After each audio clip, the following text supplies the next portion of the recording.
Reverend Xiangtian hurriedly circulated his magic power. At this moment, a strange golden light flew over from the side. The frightened Reverend Xiangtian didn't even have time to defend. The golden light cut through Reverend Xiangtian's waist in the blink of an eye, causing blood to spurt out. Reverend Xiangtian looked down in disbelief at the blood that was slowly flowing out of his body. Above his head, a bright light flashed and a 6-foot-tall Yuanying appeared. It was holding a small sword in its hand and wearing a small soft armor. As soon as this Yuanying appeared, its body flashed with light. It simply didn't want to face anyone and hid itself in the void. It wanted to teleport away. Xiaohua's face was as calm as water as he stood up. The sword gourd flew out of the space and covered Taoist Master Xiangtian's Yuanying. The green and red spirit-slaying Yuan light rushed out, preparing to cut the weeds and eliminate the roots. However, before the spirit-slaying origin light could fly out, a white mist appeared in the sky. Within the mist, an aura that caused all the cultivators to suffocate came from the nascent soul. A majestic pillar of aura descended from the sky and covered the nascent soul. The majestic pillar of aura was so solid that the spirit-slaying origin light couldn't land on the nascent soul. Even the nascent soul, which was originally in a daze, woke up. However, after waking up, the nascent soul was even more afraid because the majestic pillar of aura had dragged it out of the sky. Chapter 36:15. GG. Reverend Xiangtian's nascent soul let out a mournful cry. The runes on his body flashed chaotically as he struggled with all his might. However, amidst the rumbling of the vast aura, everyone could only see the shock on his nascent soul's face. Soon after, his nascent soul was blasted into the fog by the vast aura and disappeared. Rumble? The sound of thunder rang out again. Xiaohua's face was gloomy as he used the lightning escape technique to chase after the pillar of boundless qi. Seeing the nascent soul being sucked into the void by the pillar of boundless qi, Xiaohua hurriedly pointed at the space between his eyebrows and opened his Dharma eye. He saw a crack that was like a crack slowly closing. Then, his eyes were filled with boundless waves. These waves were endless. He didn't know where they came from, nor did he know where they were going. Damn it! Xiaohua clenched his teeth. After killing Jing Mubao, he ambushed Reverend Xiangtian in order to eliminate the danger. He didn't want to leave Yaotai Mountain and be troubled by Fairy Xiang Feng. Who would have thought that in the end, he would fail on the verge of success? This vast aura, what is the meaning of this? Is Reverend Xiangtian dead or alive? Xiaohua closed his magic eye and held his chin. He looked at the sky and the mess below him and began to ponder. Reverend Xiao. A slightly cautious and respectful voice sounded. Xiaohua looked up and saw that it was Reverend Yuan Qing who was closest to him. At this moment, Reverend Yuan Qing's face was filled with an indescribable awkwardness and bitterness. Xiaohua had pretended to injure him twice and he had ignored both times. Previously, he had said very well in front of Xiaohua that they would work together. How could his actions convince Reverend Yuan Qing? The other 4 nascent soul cultivators all stood behind Reverend Yuan Qing. Similarly, their previous arrogance was restrained. Facing a Tao sect senior who had broken the Star Lord Great Formation by himself, they didn't have the qualifications to be arrogant. The most important thing was that the Tengjiao shears that killed Reverend Xiangtian was still floating in the air. No one knew if it would fall on their necks or not. Xiaohua's face didn't show any anger, nor did he have any intention of scolding them. Instead, he looked at them and said, "The formation has been broken. You all go to the Jade Box and see if there are any other rare treasures near the mountain range." Yes, this junior understands. Although Taoist Master Yuan Qing's cultivation was not the highest among the 5, he was, after all, familiar with Xiaohua. He hurriedly bowed and agreed. Then he discussed with the other 4 in a low voice. In a moment, the 5 of them spread out in 5 different directions, releasing their divine senses to slowly search. Xiaohua looked at the backs of the 5 people. With a wave of his hand, the Tengjiao shears appeared in his hand. Looking at the golden half of the Tengjiao shears, Xiaohua sighed in his heart. His current strength was comparable to the spirit-severing stage, but the magic treasure in his hand was not strong enough. Currently he could only use the soaring WRM scissors, the ocean-overturning seal, the spirit-slaying light and the icefall mirror. Of these 4 magic treasures, only the ocean-overturning seal was complete. The other 3 were incomplete. The spirit extermination vital light had yet to be successfully refined, and the soaring dragon scissors and the ice deadly mirror were damaged and incomplete. Although Xiaohua now had the means to refine spirit treasures, He still couldn't decide which magic treasure to refine into his life source magic treasure. Compared to the damaged soaring dragon scissors and the ice deadly mirror, the ocean overturning seal's power was slightly lacking. It was not even comparable to the wishful staff. However, if he were to refine the soaring dragon scissors and the ice deadly mirror into spirit treasures, Xiaohua felt that it was inappropriate. It could even be said that it was not worth it. Previously, Xiaohua's main goal was to refine the 5 elements wishful staff, but after much effort he discovered that what he was refining was only the heaven-leveling staff. Now, he had finally obtained the main material for the refining of the 5 elements wishful heaven cudgel. However, it was a huge task to refine it. It was definitely not something he could complete now. This made Xiaohua feel as if he was drawing water with a bamboo basket. It's difficult. Xiaohua sighed. With a turn of his hand, he put the soaring dragon scissors into the space. Then, with a move of his finger, he took out the sword gourd. Now, the sword gourd was extremely powerful. Even Jing Mulong was buried under the spirit extermination vital light. However, there was another problem with the spirit extermination vital light that was difficult to solve. That was, the sword light was not very sharp. Not to mention Jing Mulong, who was a 5th grade elemental power, even Reverend Xiangtian and Leng Qingge, who were 4th grade elemental power, could withstand it. Of course, Xiaohua also knew that the extreme magnetic light was the key to refining the spirit extermination vital light, but he couldn't find the extreme magnetic light. How can a spirit treasure be easy to refine? Looking at the sword gourd, Xiaohua's heart gave birth to a realization. Although this Zhao's magic treasures are not very useful, they are gradually being perfected.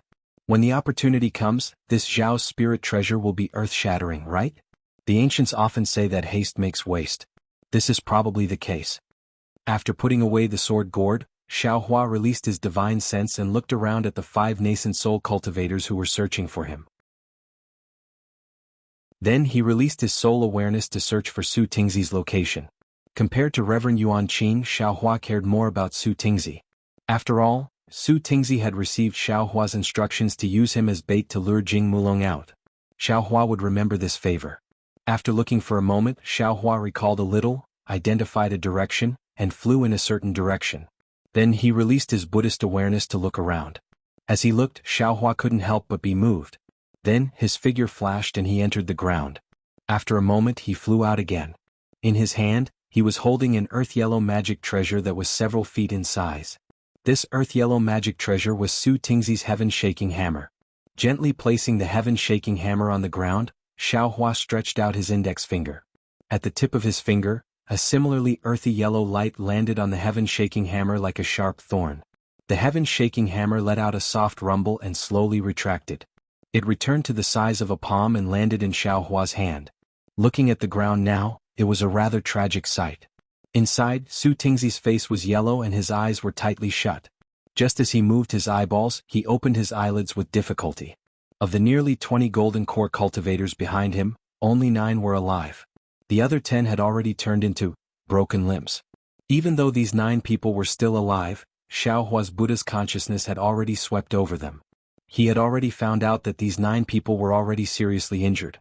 Not only had their corporeal bodies been damaged, but even their golden cores had also been shattered. If they didn't take the spirit pills as soon as possible, then they would die in less than 2 hours. Taoist Master Xiao? Su Tingzi opened his eyes and saw that it was Xiaohua. Joy appeared on his face. He forced a smile and said, "I didn't disappoint you." Xiaohua nodded. "Fellow Taoist, righteousness is something that I will remember in my heart. Not only did you help me lure out the Star Monarch guarding the array, you even protected the 9 golden core disciples. Although you were heavily injured, their lives were saved." Su Tingzi slowly sat up and looked at the 9 golden core cultivators. He sighed and said, "Their lives are saved for now, but they will die sooner or later. I was moved by Taoist Master Xiao and became a good person for once." Xiaohua said with a smile, "Good people will be rewarded. Fellow Taoist, you didn't care about your own safety and used your natal magic treasure to protect them. How can I let them die?" Su Tingzi's eyes flashed with surprise. He said anxiously, "Taoist? Taoist Master Xiao, do you have the 9 Revolutions life-extending pill?" Xiaohua was sweating profusely. He waved his hand and said, "I don't have that kind of spirit item, but I have other medicinal pills." As he spoke, he first handed the heaven-shaking hammer to Su Tingzi. Then he took out a few medicinal pills and handed them to him. he said with a smile, "Try this medicinal pill of mine." Su Tingzi naturally knew that this wasn't the time to be polite. He put away his magic treasure and took out a medicinal pill and put it in his mouth. Su Tingzi's face was filled with ecstasy as soon as the medicinal pill entered his mouth. He immediately closed his eyes and started to circulate his cultivation. Xiaohua hurriedly said with a smile, "Fellow Taoist, don't be anxious. There are still 9 golden core disciples who need your help. I have to circulate my cultivation and don't have time to help them. Although they made a blood oath to me, they made a blood oath to Taoist Master Xiao. I'll have to trouble Taoist Master Xiao with their matters." Su Tingzi still hadn't recovered from his injuries, so how could he care about others? He closed his eyes and circulated his cultivation. When Xiaohua saw this, he didn't dare to delay any longer. He took out the medicinal pills and fed them to the 9 golden core cultivators one by one. Then he poured his true essence into the 9 people's mouths to help them dissolve the medicinal effects. Xiaohua's medicinal pills were very powerful. In less than the time it took to brew a cup of tea, the 9 people woke up at almost the same time. When they saw the smiling Xiaohua and Su Tingzi, who was sitting cross-legged at the side, they immediately understood what had happened. They all struggled to get up and kneeled. "No need to be so polite." Xiaohua hurriedly pressed the 9 people down and said, "You're all heavily injured. It wasn't easy for me to save you with my medicinal pills. If you move any more, my medicinal pills will be wasted." Junior Panyu thanked Senior Xiao for his kindness. The golden core cultivator in front looked left and right. An indescribable bitterness appeared on his face as he clasped his hands and said with difficulty. The several gold core cultivators also reported their names one by one and thanked Xiaohua. Xiaohua nodded slightly. After pondering for a moment, he said, "Panyu, not only are your physical bodies heavily injured, even your golden cores are shattered. Now that you're on Yaotai Mountain, your lives could fall at any time. What do you plan to do?" "This." Panyu looked at Su Tingzi, who had his eyes closed, and said in a low voice, "Junior and the others have already sworn a blood oath to serve Senior Su Tingzi. Don't worry about me. I can't even take care of myself right now. I'll transfer your blood oath to Taoist Master Xiao." Su Tingzi didn't open his eyes and said in a low voice, "Besides, I was just following Taoist Master Xiao's orders at that time to lure the Confucian cultivators into a trap." Su Tingzi's voice was extremely low, but the golden core cultivators heard it clearly. Wasn't that the situation at that time? However, Panyu and the others seemed to have never heard of a blood oath being transferred to someone else. They couldn't help but look at each other. Xiaohua looked at the 9 late-stage golden core cultivators and rolled his eyes. He nodded and said, "Since fellow Taoist Su Tingzi has the heart, then I can't be careless. If you're willing to serve me loyally, I can naturally protect your lives. As long as I can walk out of Yaotai Mountain, I'll definitely bring you out. Moreover, I can also guarantee your future cultivation, including cultivation methods, medicinal pills, and other things."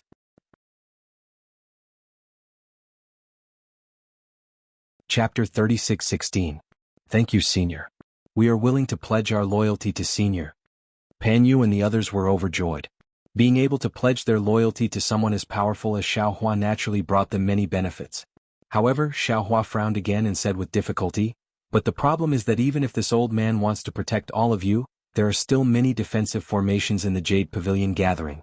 Even if all of you stay close to this old man doesn't have much confidence, Senior." A golden core cultivator saw that Xiaohua was in a difficult position and said in a low voice, "Senior, don't you have the nation treasure? That thing can be used to suppress cultivators of our generation, so it can naturally contain us. It won't be too late to let us out after Senior leaves the Jade Pavilion conference." In fact, Xiaohua originally wanted to let them enter his Qinghuan bag or spirit storage bag, but after hearing this golden core cultivator's words, he couldn't help but be overjoyed. He nodded and said, "All right, then I'll have to trouble you all. Taoist Master Xiao." Su Tingzi opened his eyes and hurriedly called out, "You should also suppress I. Why do I feel like I won't be able to last until the Jade Pavilion conference ends with my injuries?" "That's fine," Xiaohua said with a smile. "As long as fellow Taoist doesn't worry, I can enter." Su Tingzi's words were half a joke. After all, once he entered the mountain and river seal, his entire life would be in Xiaohua's hands. No matter what Xiaohua did to him, he wouldn't be able to resist. However, when Su Tingzi heard Xiaohua's straightforward answer and thought about his impression of Xiaohua in this short period of time, he couldn't help but be tempted. After Xiaohua finished speaking with Su Tingzi, He raised his hand and took out 9 medicinal pills. He handed them to Pan Yu and the others and said, "These are the medicinal pills that I used before. They should be able to help you all condense your golden cores. Take them now, and after I put you all into the mountain and river seal, you can take advantage of this time to cultivate." Condense golden cores? Pan Yu and the others could not believe their ears. They all carefully received the mountain river seal and hurriedly put it into the air. Xiaohua did not hold back and had dragon vein. Xiaohua used the mountain river seal to suppress the 9 people inside. Su Tingzi was moved. Although Xiaohua didn't say who refined this pill, Su Tingzi had never heard of any famous alchemist in the hidden immortal continent who could refine this legendary pill. Even if Xiaohua didn't know how to refine pills, if Xiaohua was able to get acquainted with this kind of person, he would definitely be able to gain some benefits if he befriended Xiaohua. Therefore, without waiting for Xiaohua to speak, Su Tingzi took the initiative and said with a smile, "Taoist Master Xiao, there is also I. Don't forget. Is fellow Taoist really willing?" Xiaohua smiled meaningfully. "I thought fellow Taoist was just joking." "Sigh, didn't Taoist Master Xiao say it already?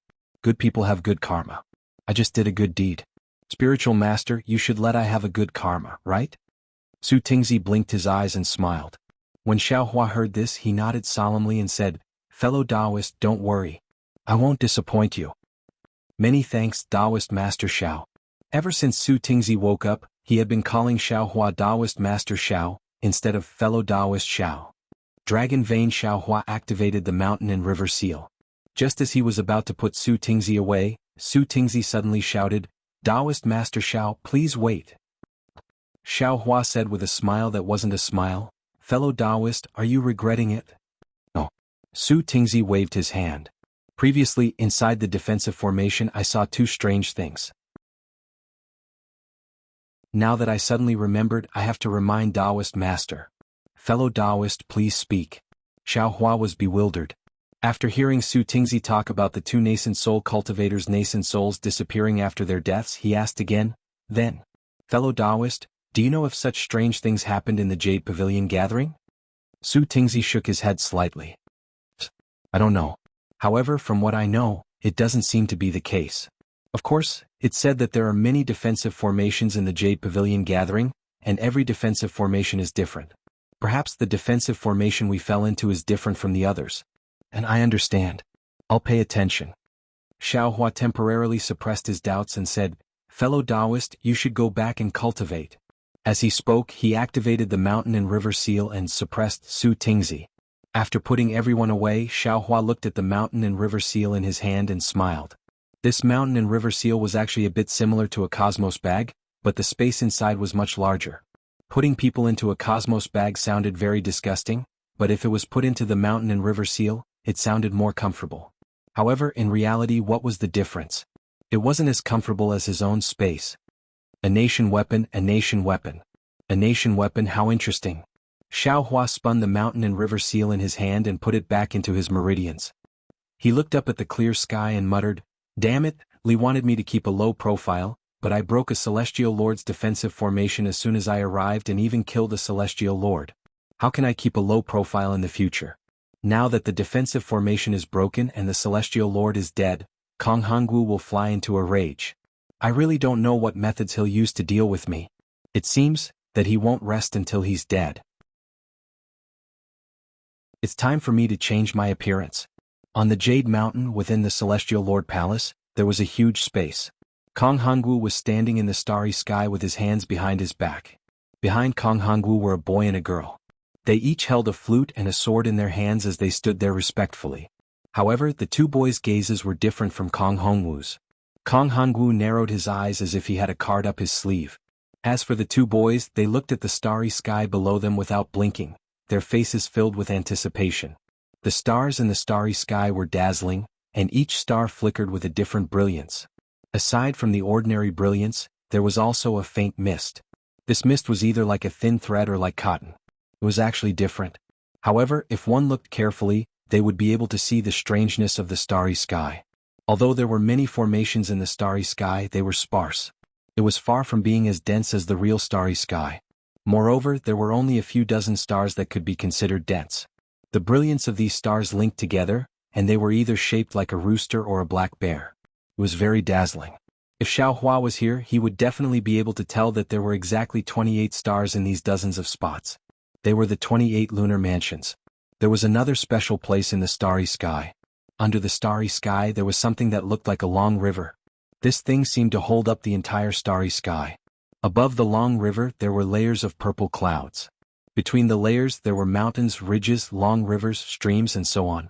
Occasionally the shadows of cities and farmhouses could be seen.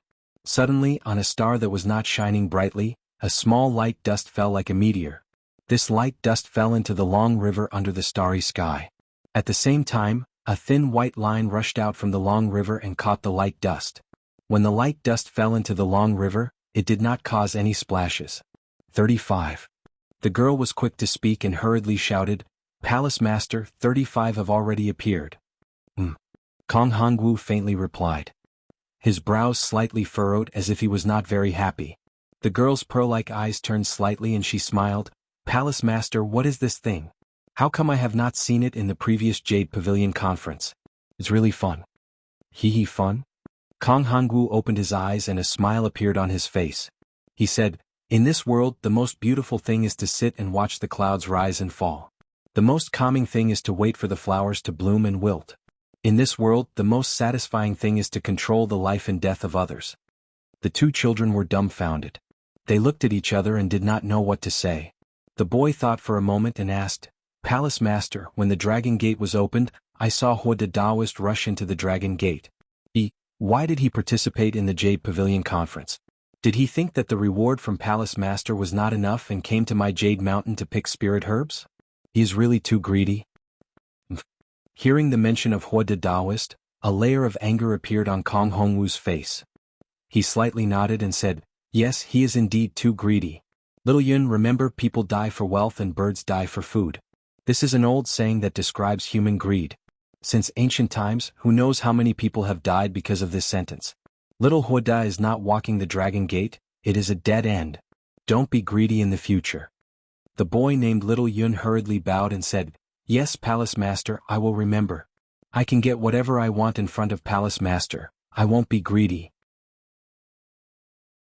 Kong Hongwu smiled and looked at Little Yun. "You are still young, how can you know how big the temptation of this world is? Do you think those Dao sect cultivators who came to participate in the Jade Pavilion conference don't know the disadvantages of greed? Do you think they didn't say such words in the past? Greed is the biggest enemy in life. Palace Master, look, there is a lot of light dust falling." While speaking, the girl jumped up and clapped her hands saying, "So beautiful, just like fireworks." Kong Hongwu raised his head and looked. Sure enough, there was a snake-shaped star flashing with extremely brilliant brilliance. Under that brilliance, dozens of light dust fell one after another. Above the long river, there was a rushing filament that pulled these light dust into the river. Kong Hongwu unconsciously showed a satisfied smile on his face. There is also that one." Little Yun was not to be outdone. He also pointed at a tiger-like star and shouted, "And there are more fireworks, more beautiful?" Before the little girl could take it out, the starry sky was filled with specks of light dust. There were more and less specks of light dust, and they were exceptionally bright. This caused the corners of Kong Hongwu's mouth to curl up again, and he looked very proud. But when Kong Hongwu slightly lowered his head and was about to squint his eyes, suddenly at the place where the previous star was, the whole star rushed out a few feet of starlight. Near the star there was a dragon-shaped star river that fiercely rotated and crashed into the star.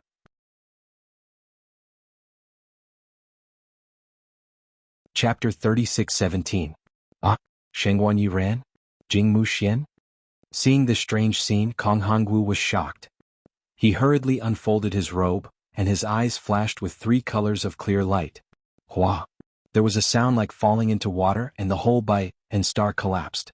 The brilliant starlight instantly dimmed, and as the starlight was annihilated, several light dust fell again. What's going on? Kong Hongwu was inexplicably surprised. This Jingmu Xian star formation was broken by someone? How is this possible? The 4 eyes of the boy and girl rolled around, and there was panic and fear on their faces. Obviously they knew the seriousness of the matter, so they closed their little mouths tightly and didn't dare to breathe loudly. Kong Hongwu stared at the starry sky formation, as if he was thinking about something. After a long while, he looked up to the sky and laughed as if he had understood something and said, "Ha! Hongming, old man, you're really good. It seems that you want to make an example of my Star Lord Palace. I really underestimated you. When I saw your subordinates leave, I thought you didn't dare to come to Yaotai Mountain to make trouble, but I didn't expect you to send Xiaohua to make trouble. Good, I'm not your opponent, but I'll cut off your claws and teeth. I'll let you know the power of my Star Lord Palace. After saying that, Kong Hongwu raised his hand, and the sword in Xiao Yun's hand flew up with a clang and landed in the starry sky. Kong Hongwu patted his own head, and a puff. 3-colored air columns spurted out and condensed into a Z in the air. Except for the abnormal skin color, this Z was also dressed in a Confucian robe and looked like a real person. This Z stretched out his hand and the sword fell into his hand. Immediately, jumping inscriptions flew out from the sword, and the inscriptions made a clear chanting sound. The chanting sound was full of rhythm, and strands of noble qi, which were as thin as hair but condensed with terrifying power, came out of the void and crashed into the inscriptions. Layers of extraordinary splendor mixed with clouds gushed out from the surface of the inscriptions. In the time it took to eat a meal, the inscriptions on the whole sword rushed into the air, and condensed into the appearance of a golden-armored celestial man. Please. Kong Hongwu lightly opened his mouth and spat out a word. Thousands of rays of light flew out of the Z's mouth and landed on the forehead of the golden-armored celestial man. The rays of light converged and turned into the inscriptions of the sun, moon, and star. Then the Z waved his hand and pointed the sword at the center of the 3 inscriptions. The golden-armored celestial man flashed with an intense golden light and rushed into the starry sky. Boom. With a soft sound, the golden-armored celestial man disappeared. At the same time, a blood-red star with a long tail flew out from where the golden-armored celestial man disappeared. On top of the star, there were shadows of the sun and moon that were flashing with different colors of clouds. Xiaohua retracted his gaze from the horizon and released his Buddhist sense to check the area again. He didn't find anyone alive. Only then did he fly to the place where Reverend Xiangtian was killed. Reverend Xiangtian's corpse had been split into 2 and looked very bloody. Xiaohua waved his hand and a samadhi true fire fell and burned the corpse. He then raised his hand and took a few Qingquan bags. Xiaohua opened them and looked inside. There were many things inside. Xiaohua didn't have time to look at them carefully and casually threw them into his space. Daoist Yang Tian's cold plum flying sword was also thrown to the ground. However, this sword was Daoist Yang Tian's life treasure.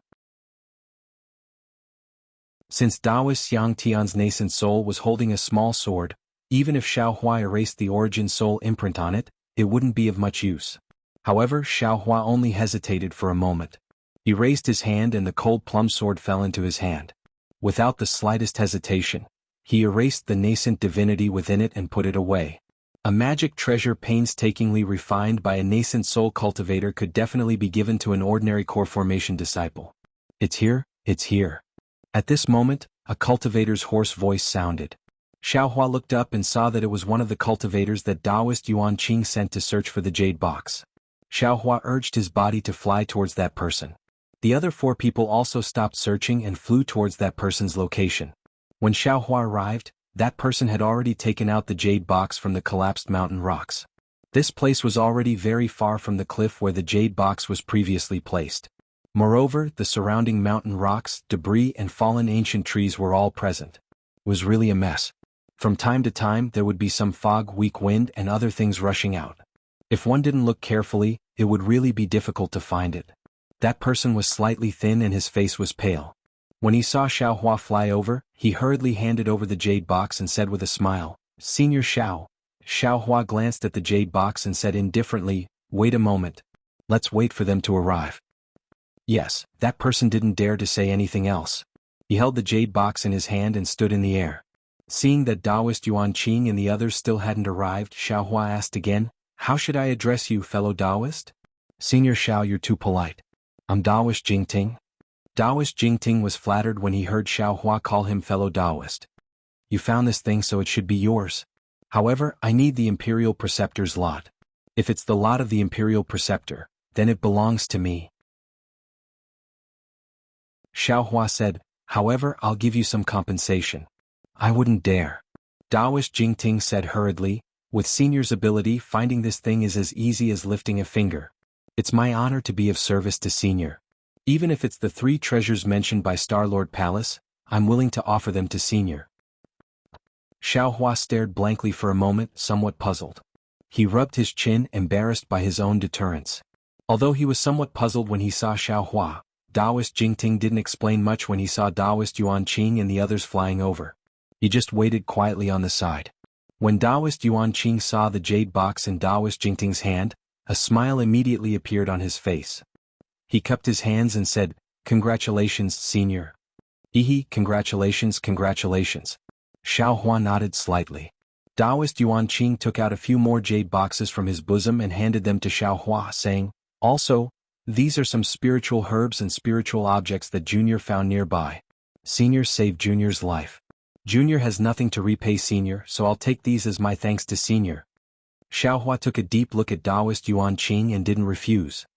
He took them with a smile and said, "Since that's the case, I'll accept these things. Fellow Taoist Yuanqing, you don't have to keep talking about your so-called kindness. I'll listen to Taoist Zhao's instructions." Taoist Yuanqing was very happy. After answering respectfully, he stood to the side. Xiaohua understood, so how could the other 3 nascent soul cultivators not understand? They all took out a few jade boxes from their Qingquan bags. Who knew if they found them in such a short time? They all handed them to Xiaohua. Xiaohua took them one by one without hesitation. He roughly looked at them and sent them into his space. Then he looked at Taoist Jingting and said, "I've always liked to be magnanimous. Although I didn't say it clearly and only asked you to help me find the jade boxes, the things inside the jade boxes." Soon after, Xiaohua repeated what he had just said to Taoist Master Jingting. Only then did he order Taoist Master Jingting to open the jade box. Inside the jade box, there was a flash of brilliance and a faint, mighty roar of a beast rushed into the air along with the jade box. Xiaohua's eyes slightly narrowed, revealing a happy expression. He could already clearly see that under that brilliance, there was a swan-shaped imperial jade seal. "Congratulations, Taoist Xiao." Taoist Jingting also slightly closed his eyes because of that light, and then he shouted with a happy expression, "Haha." Seeing that it was the state preceptor's lot that he needed, Xiaohua didn't hold back. He covered his Taoist robe, and the state preceptor's lot fell into his hand, instantly disappearing. Taoist Yuanqing and the other 4 nascent soul cultivators also opened their mouths to congratulate him, but the smiles on their faces carried a trace of bitterness. More than 10 nascent soul cultivators risked their lives and so many of them died. Who would have thought that the jade boxes only contained the state preceptor's lot? How could they not feel wronged? Of course their congratulations were sincere. After all, the state preceptor's lot wasn't what they wanted, and Xiaohua taking it wouldn't make them feel pained. Xiaohua received the state preceptor's lot, and this trip was complete. Then he asked with a smile, "I've already achieved my goal of participating in the Jadestage meeting. I'm not going to go any further. I'll just wait here until the Jadestage meeting is over and leave. Fellow Taoists, if you still have other ideas, feel free to go." Taoist Master Xiao? The somewhat short nascent soul cultivator said regretfully, "With your skills, how can you stay here? Not to mention that any one of those 3 treasures is useful to you, even the spiritual grasses and spiritual items in other places of the Jadestage mountain are incomparable to other places of the hidden immortal continent. Don't you want to get 1 or 2? Xiaohua said with a smile that wasn't a smile, "If I were to snatch those 3 treasures, wouldn't you all be empty-handed? Those things are useless to me, so I'll leave them for you." The short nascent soul cultivator's face was somewhat embarrassed and he said in a low voice, "Since Taoist isn't willing to go forward, then this junior will take his leave first. If Taoist has time in the future, please come to Pingyu Lake. This junior will welcome you with open arms." "Okay, you can go." Xiaohua waved his hand and said to Taoist Master Yuanqing, Taoist Master Jingting, and the others. However, just as he finished speaking, he immediately thought of something and hurriedly said, "Oh, don't worry, I just remembered something. I don't know which fellow Taoist can help me?" When the short nascent soul cultivator heard this, his face was very happy. He had the same thoughts as the others. They all wanted to follow Xiaohua. This way, even if they encountered any danger, they could ask Xiaohua for help. However, they didn't expect that Xiaohua didn't intend to go forward at all. At this time, hearing Xiaohua's words, the cultivator hurriedly said, "I don't know what Taoist master wants to do." "Oh, it's nothing. I just want to ask you, who knows about the heavenly soul, earthly soul, and mortal essence?" Xiaohua said with a smile.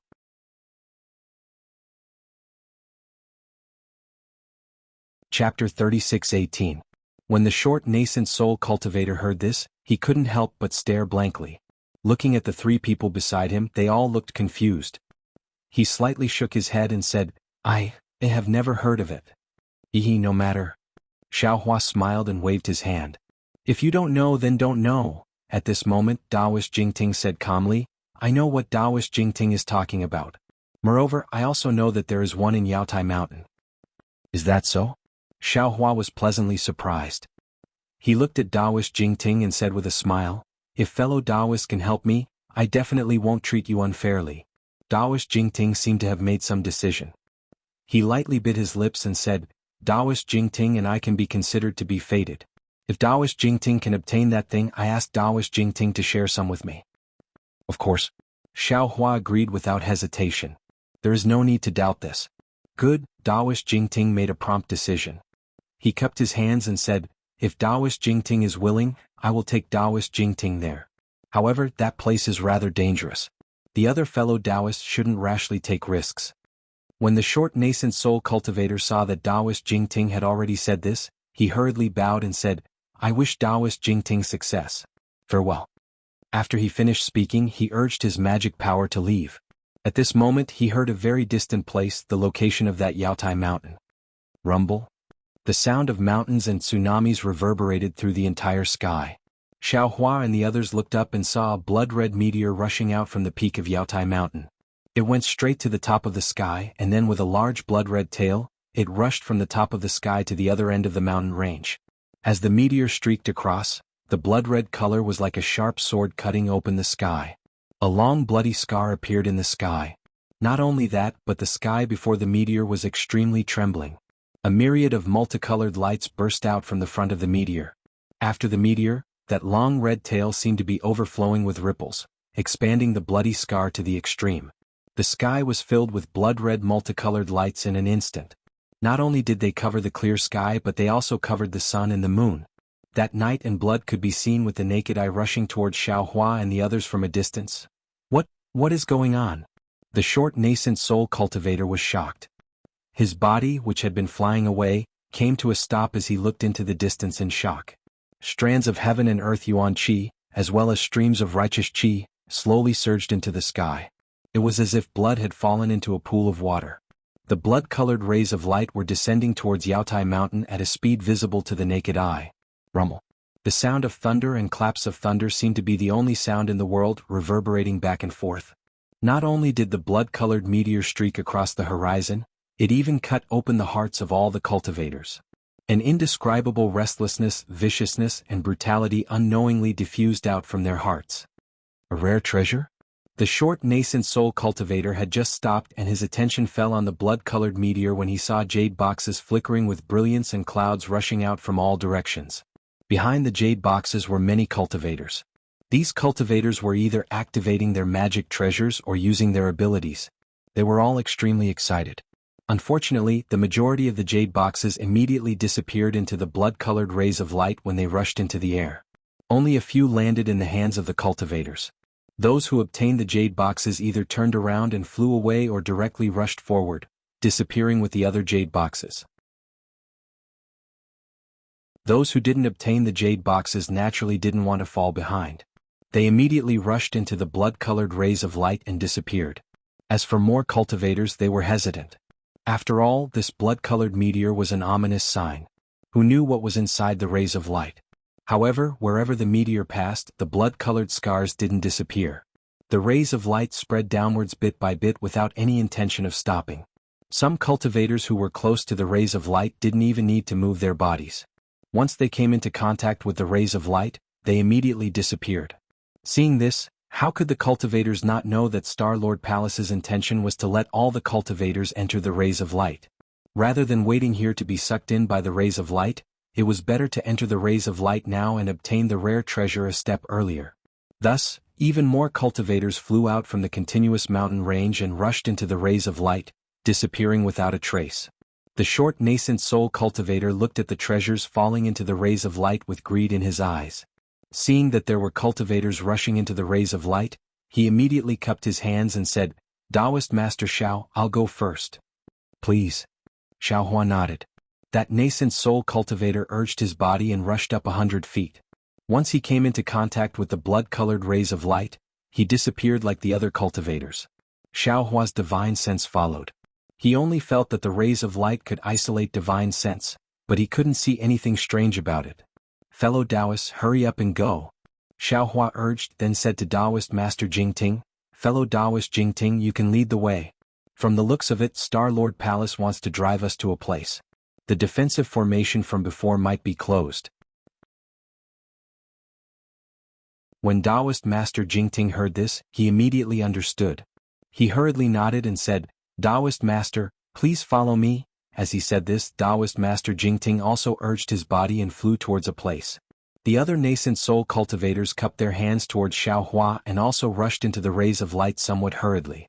They originally had some intention to go with Xiaohua, but when they saw that Xiaohua wanted to break through the formation again and didn't want them to follow, especially when all the rare treasures were sent into the blood-colored rays of light by Star Lord Palace, all the cultivators on Yaotai Mountain had to enter the rays of light to obtain the rare treasures, so Xiaohua's role was weakened. Therefore they also dispelled the idea of advancing and retreating with Xiaohua. Taoist Master Yuanqing looked at the nascent soul cultivator who flew away, his face unmoved. He calmly said to Xiaohua, Taoist Master Xiao Jr.'s cultivation is limited. I'm afraid it won't be easy for me to escape from Yaotai Mountain. I can't not follow you. You won't drive me away, right? Ah, how is that possible? Xiaohua laughed. His body flew up and rushed out after Taoist Master Jingting. He even said, but if you want to follow us, don't call me senior in the future. Taoist Master Yuanqing laughed. His Taoist robe fluttered as he chased after Xiaohua. He also said, Taoist Master Xiao, if you say so, how can I not follow your orders? The three of them flew towards this place for about the time it took to eat a meal. Just as Xiaohua thought, the entire Yaotai Mountain was completely covered by the rays of light like volcanic clouds. Under the rays of light, rare treasures and spiritual objects flew out one after another. Not to mention that the defensive formation was gradually closing. Even if it wasn't, who would still stay here when the formation was empty? Jinren Jingting saw them flying over several mountain ranges, flying and stopping. In the ancient forest, which was more than 100 feet high, they found a sandbar where 3 streams converged. Jinren Jingting stopped. He turned his head and narrowed his eyes to look at the multicolored light falling from above and behind him. He said, Jinren Xiao, this is the place where the elites are. Although the rays of light will activate the defensive formation, it's 90% similar to the records I've obtained. Xiaohua's divine sense swept out. He saw that the vast qi above the sandbar was mixed with obscure inscriptions that blocked his divine sense. He knew this should be one of the defensive formations of Star-Lord Hall. He then looked at the lush ancient trees on the left side that blocked the blood-colored rays of light. If Taoist Master Jingting didn't bring him here, he probably wouldn't have found this place. So Xiaohua said with a smile, Fellow Taoist Jingting, before I came here, I also asked several fellow Taoists for advice. According to them, this Yaotai gathering is completely different from the previous one. There's nothing to learn from them. I wonder how fellow Taoists got the information about this place? Reverend Jingting looks at Xiaohua, then looks at Reverend Yuanqing, who is following behind him. He sighs and says, To tell you the truth, Reverend Xiao, I didn't get this information from anyone else. It was during the last few Yaotai gatherings that I came here by chance and found out. Xiaohua was surprised. Could it be that fellow Taoist Jingting has attended the Yaotai gathering many times? Not to mention Xiaohua, even Taoist Master Yuanqing looked at Taoist Master Jingting with interest. A bitter smile appeared on Taoist Master Jingting's face. He nodded and said, I'm not afraid of Taoist Master Zhao's joke. This is the 13th time I have attended the Yaotai gathering. Xiaohua didn't make a move, but Taoist Master Yuanqing cried out in surprise. However, after being surprised, Taoist Master Yuanqing became somewhat embarrassed. He said with a smile, Fellow Taoist Jingting, you think too much. This Yaotai gathering is also the 3rd time I've attended. You've only attended a few more times than me. I'm afraid I'm the pot calling the kettle black. Alas. Taoist Master Jingting sighed. His voice was full of bitterness and helplessness. He looked at the sandbar in front of him and said, Fellow Taoists, please don't laugh at me. Actually, the purpose of this humble Taoist visit to Yaotai Mountain is not for the treasures mentioned earlier. This humble Taoist is also not interested in the 3 treasures that Star-Lord Palace has taken out. This humble Taoist's purpose is the same as that of Taoist Xiao. Oh. Xiaohua raised his eyes to look at Taoist Master Jingting and asked curiously, could it be? Fellow Taoist Jingting has attended the Yaotai gathering 12 times just for the Imperial Preceptor's lot? And 12 times, you actually didn't get it? Taoist Master Yuanqing was also surprised. After all, it wasn't particularly difficult to get the Imperial Preceptor's lot when one's cultivation had reached the middle nascent soul stage. As long as one's luck wasn't too bad, one could get it by attending the Yaotai gathering once. How could one be like Taoist Master Jingting, who had attended the Yaotai gathering 12 times and still hadn't gotten it? Taoist Master Jingting originally wanted to urge Xiaohua, but when he saw Xiaohua looking at him with great interest and seemed to have already released his divine sense, he knew that Xiaohua was observing the defensive formation in front of him. Thinking of his own decision, he opened his mouth and said, "You're right, Taoist Master Xiao. Since I attended the first Yaotai gathering 400 years ago, I've attended the Yaotai gathering 12 times in the past several hundred years and returned empty-handed. I didn't get the Imperial Preceptor's lot even once. Fellow Taoist Jingting, you really have perseverance." Taoist Master Yuanqing didn't know how to comfort Taoist Master Jingting, so he could only say this in a low voice. Actually, the first 3 times. I really did want to establish a country and have the ambition to be a country's teacher.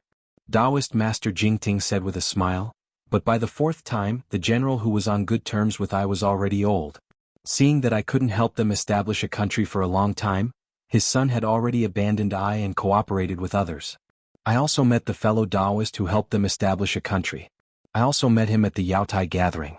I can't help others, but of course I can't disturb them. Therefore the things that happened after that were just me acting in a fit of pique. I actually want to see how many times I can get the Imperial Preceptor's lot.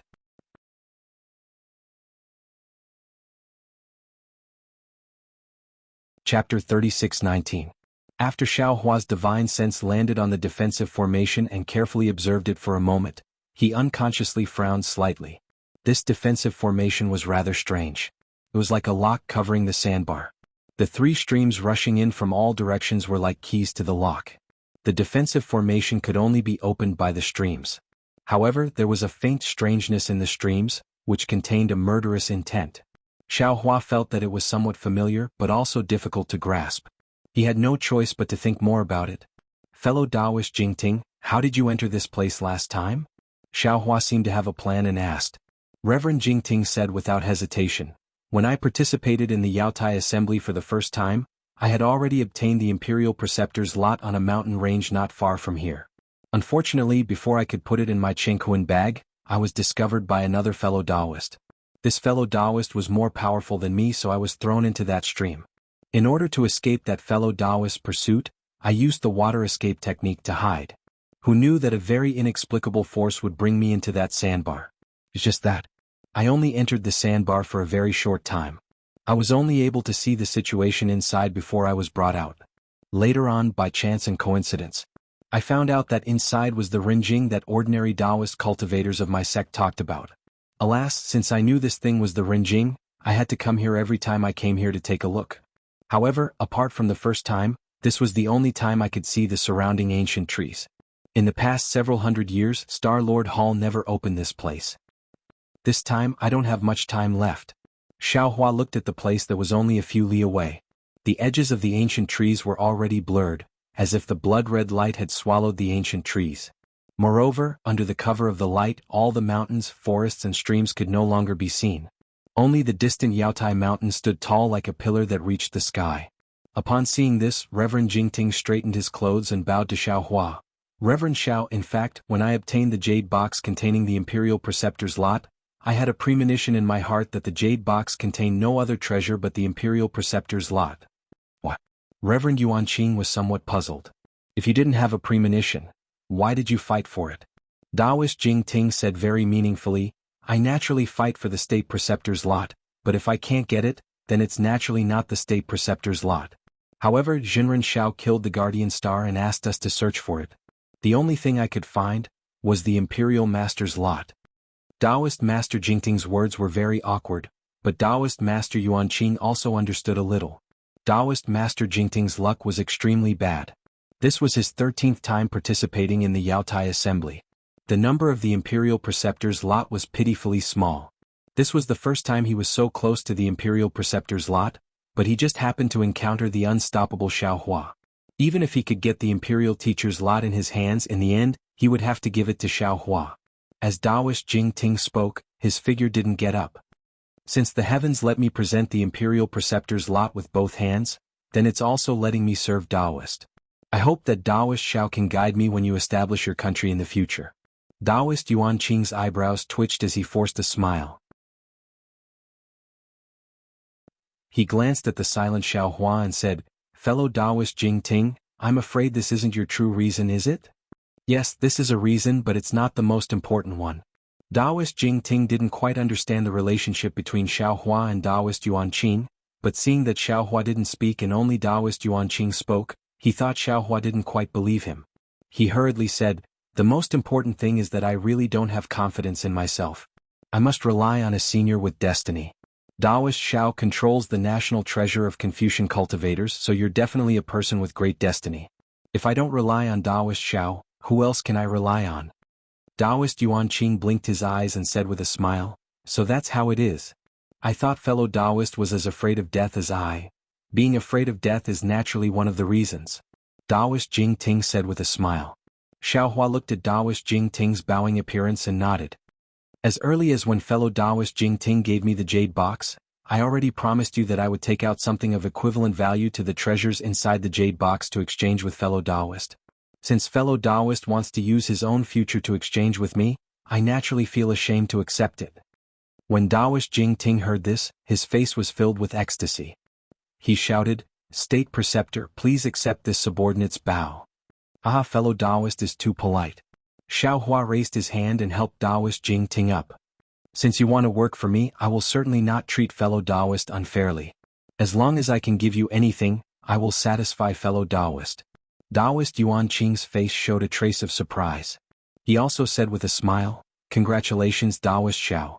"Congratulations, fellow Taoist Jing Ting." "Huh?" Xiaohua was about to raise his head to answer when suddenly his eyebrows rose and he let out a cry of surprise. He immediately waved his hand and grabbed Taoist Yuan Qing and Taoist Jing Ting out of thin air. Without waiting for the two to speak, he dragged the two of them and rushed to the nearby sandbar. Taoist Jing Ting and Taoist Yuan Qing were slightly stunned. However, when their divine senses swept over the sandbar, they saw that under the blood-red brilliance, near the upper wind of the second stream, an inexplicable aura rushed out.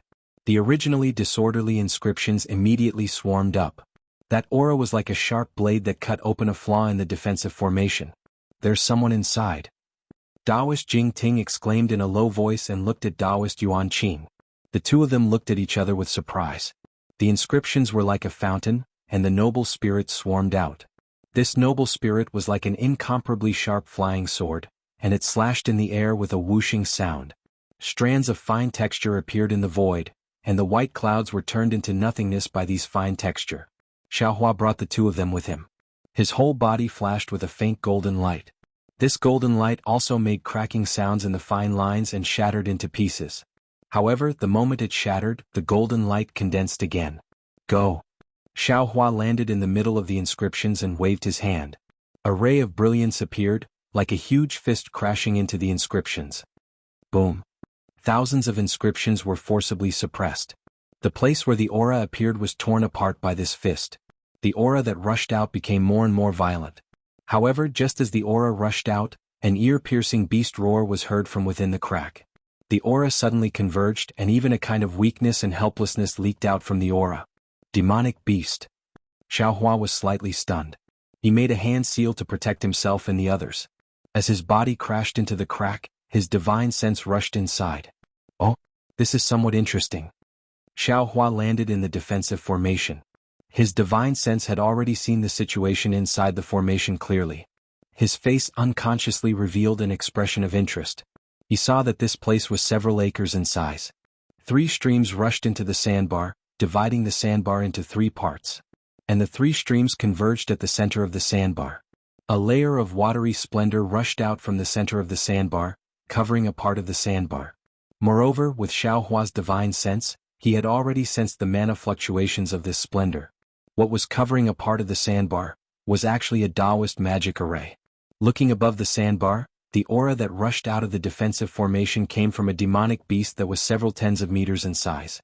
This demonic beast had long ears, blood-red eyes, and a three-petaled mouth. It was very similar to an ordinary rabbit. However, this demonic beast's fur was brownish-red, and its tail was several tens of meters long. How could a rabbit compare to the bloodthirst in its eyes and the vicious aura on its huge demonic body? Below the demonic beast's body, two forelimbs that were like human arms were currently covered in a scarlet ring of fire. This ring of fire burned with flames that were several feet high, roasting the demonic beast's forelimbs black. A pungent smell pervaded the air. Not only that, but above the demonic beast's head, a three-pronged trident that was more than a foot long was emitting a three-colored brilliance that firmly covered the demonic beast's head. The demonic beast's thunderous roars could not be heard. In front of the demonic beast, there were several nascent soul cultivators who were flying in a circle in midair. The three at the front were forming hand seals and activating their magic treasures. The four at the left were holding magic treasures in their hands and coldly looking at a female cultivator wearing dark reddish-purple clothes behind the demonic beast. Xiaohua brought Taoist Yuan Qing and Taoist Jing Ting into the defensive formation. The seven of them were immediately alerted. However, when everyone scanned them with their divine senses, they saw that the three people activating their magic treasures were not alarmed at all. It was as if they had just seen a passerby. On the other hand, the other two people were surprised but also had a trace of ridicule. Xiaohua also knew these two people. Weren't they the two cultivators that Xiaohua had met on the night before he entered Mount Yaotai and participated in the trade fair? One was Taoist Shifan and the other was Taoist Chu. This was what they meant by, enemies are bound to meet. Xiaohua could clearly see the two people's ridicule. His heart was unconsciously moved and he looked towards the formation below him. As for Taoist Jing Ting, as soon as he entered the defensive formation, he was immediately attracted by the rabbit-like demonic beast. His gaze had already fallen on the female cultivator wearing dark reddish-purple clothes. He saw that this tall female cultivator looked to be in her 20s. The purple clothes she wore accentuated her curves. The woman's appearance was elegant and she had an oval face with a small nose that was slightly raised. Her most attractive feature was her pair of eyes. The woman's eyes weren't large and were apricot-shaped. Under her thin eyelids, her flowing gaze was like water ripples. The woman's gaze swept past Xiaohua and the others. Immediately, a kind of faint sadness emerged in everyone's hearts. This sadness seemed to be a reflection of the female cultivator's unfortunate life, but it also seemed to be a kind of pity for the female cultivator. Because at this moment, the woman's face was pale and flushed. Obviously she was injured. On top of the woman's head, a simple and unadorned jade pendant emitted a misty brilliance that firmly enveloped the woman. However, this brilliance was as thin as paper. It seemed that any random magic treasure could break through the woman's defensive magic treasure. Oh! Seeing that another person had rushed into the defensive formation, the demonic beast opened its mouth and roared. Its body struggled with all its might and a kind of dense demonic fog sprayed out from its mouth. However, under the confinement of the trident, that dense fog couldn't reach very far. Even the demonic beast's twisting body overflowed with runes. These runes were like ropes that trapped the demonic beast.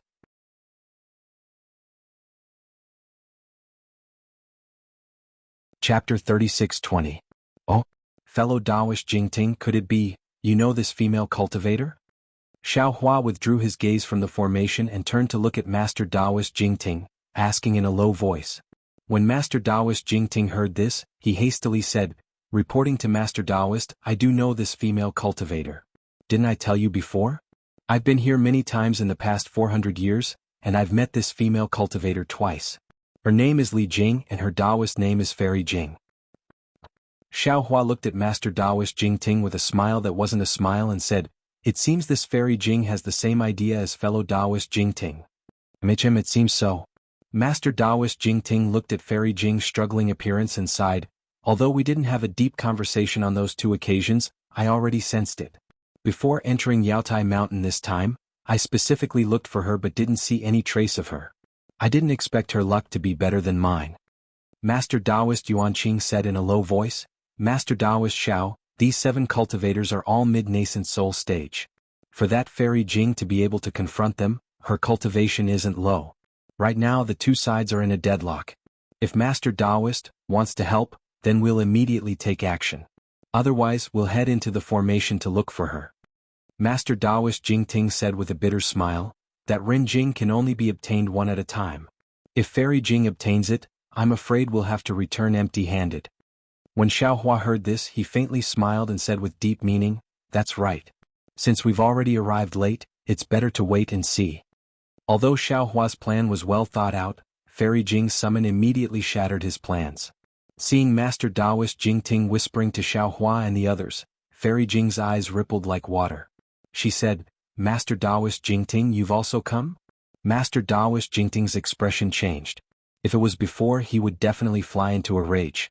After all, Fairy Jing's words, whether intentional or not, had dragged him into the vortex. But fortunately, his anger only swept away for a moment, and he immediately calmed down. Beside him was Taoist Xiao, who was a 5th-grade origin power. Why should he care about the petty thoughts of others? Taoist Jingting was calm and didn't agree.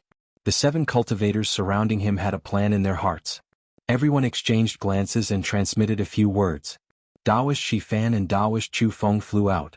Taoist Shifan was still able to cup his hands and salute, but Taoist Chu Feng unexpectedly didn't even need to salute. He opened his mouth and said, Xiaohua, we've already come here first. The spiritual items here are also things we want. As the proverb says, a gentleman doesn't seize another's good things.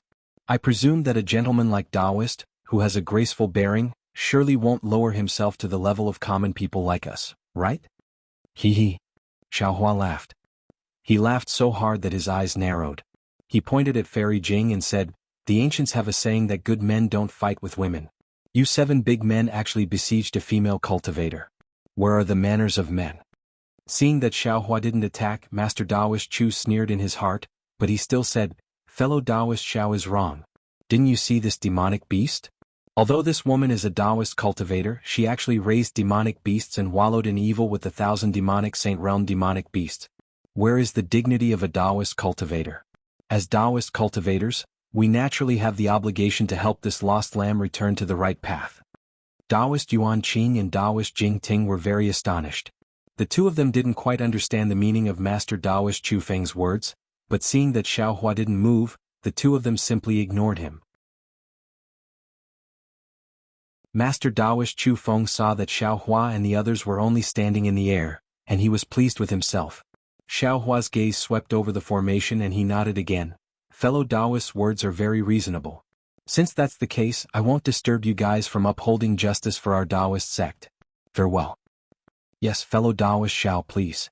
Master Taoist Chu Feng raised his brows and became even more pleased. He raised his hand and gestured with a somewhat strange tone. Xiaohua pretended to turn around, but he suddenly opened his mouth again. That's right, I heard that there's a strange treasure of Star-Lord Hall here. As the proverb says, treasures have no owner and only the virtuous can obtain them. I'll go take a look. I won't disturb you, will I? No, fellow Taoist Xiao, please. Master Taoist Chu Feng laughed until his stomach hurt. Beside him, Master Shifan also resisted the urge to laugh. They really didn't expect Xiaohua to leave just like that. Of course, it couldn't be said that they didn't think about it, but they didn't dare to believe it. All right. Xiaohua turned around with a smile, but just as his figure moved, he clapped his hand again. A gust of wind whistled and golden light gushed out from the top of his head. It transformed into a palm that was tens of meters long and grabbed at the air. He even said coldly, Brat, one is a traitor and the other is a strong-willed person.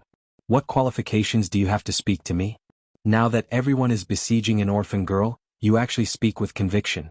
If I don't kill you today, when will I? Ah? Master Taoist Chu Feng was really shocked. Although he was on guard before, he gradually let his guard down after seeing Xiaohua being persuaded. However, he didn't expect Xiaohua to immediately turn hostile as soon as he turned around. How was this still the pedantic cultivator in his heart? Spiritual Master Shifan was also caught off guard. By the time the two of them hurriedly formed hand seals and 2 rays of light rushed into the air to block Xiaohua, the large hand had already grabbed down. The space within a radius of several hundred feet was controlled by Xiaohua. The 2 hand seals rushed out like little loaches. They struggled in the air with all their might and were unable to move. Not only that, but when Xiaohua's large hand grabbed down, the trident that had previously imprisoned the demonic beast immediately lost its brilliance and fell down. The rabbit-like demonic beast raised its head and cried out loudly. A dense demonic aura immediately gushed out and rushed toward the three people in front of it. At the same time, there were crackling sounds like beans being fried. One by one, jumping runes fell from the demonic beast's body. Ah! Seeing this, Fairy Jing was also stunned. However, the joy in her heart far surpassed the shock. After all, Xiaohua was standing in front of Master Daoist Jingting. She didn't dare to climb up to Xiaohua and could only probe Master Daoist Jingting. Unfortunately, Master Daoist Jingting didn't even pay attention to her. Clearly he was following Xiaohua's lead. She then looked at Xiaohua again. Unexpectedly, he was locked in by Master Daoist Chu's words and wanted to leave after a few words. Fortunately, this Fairy Jing wasn't a scheming person. She didn't play any tricks and only used her own magic power to bitterly support herself. But at this critical moment, there was a sudden turn of events and Xiaohua suddenly attacked. However, the power of Xiaohua's palm was really too fierce. Fairy Jing pointed at the jade pendant above her head. The jade pendant struggled to emit a brilliance, wanting to attack the somewhat difficult opponent. However, the jade pendant in Xiaohua's hand seemed to have sunk into a quagmire.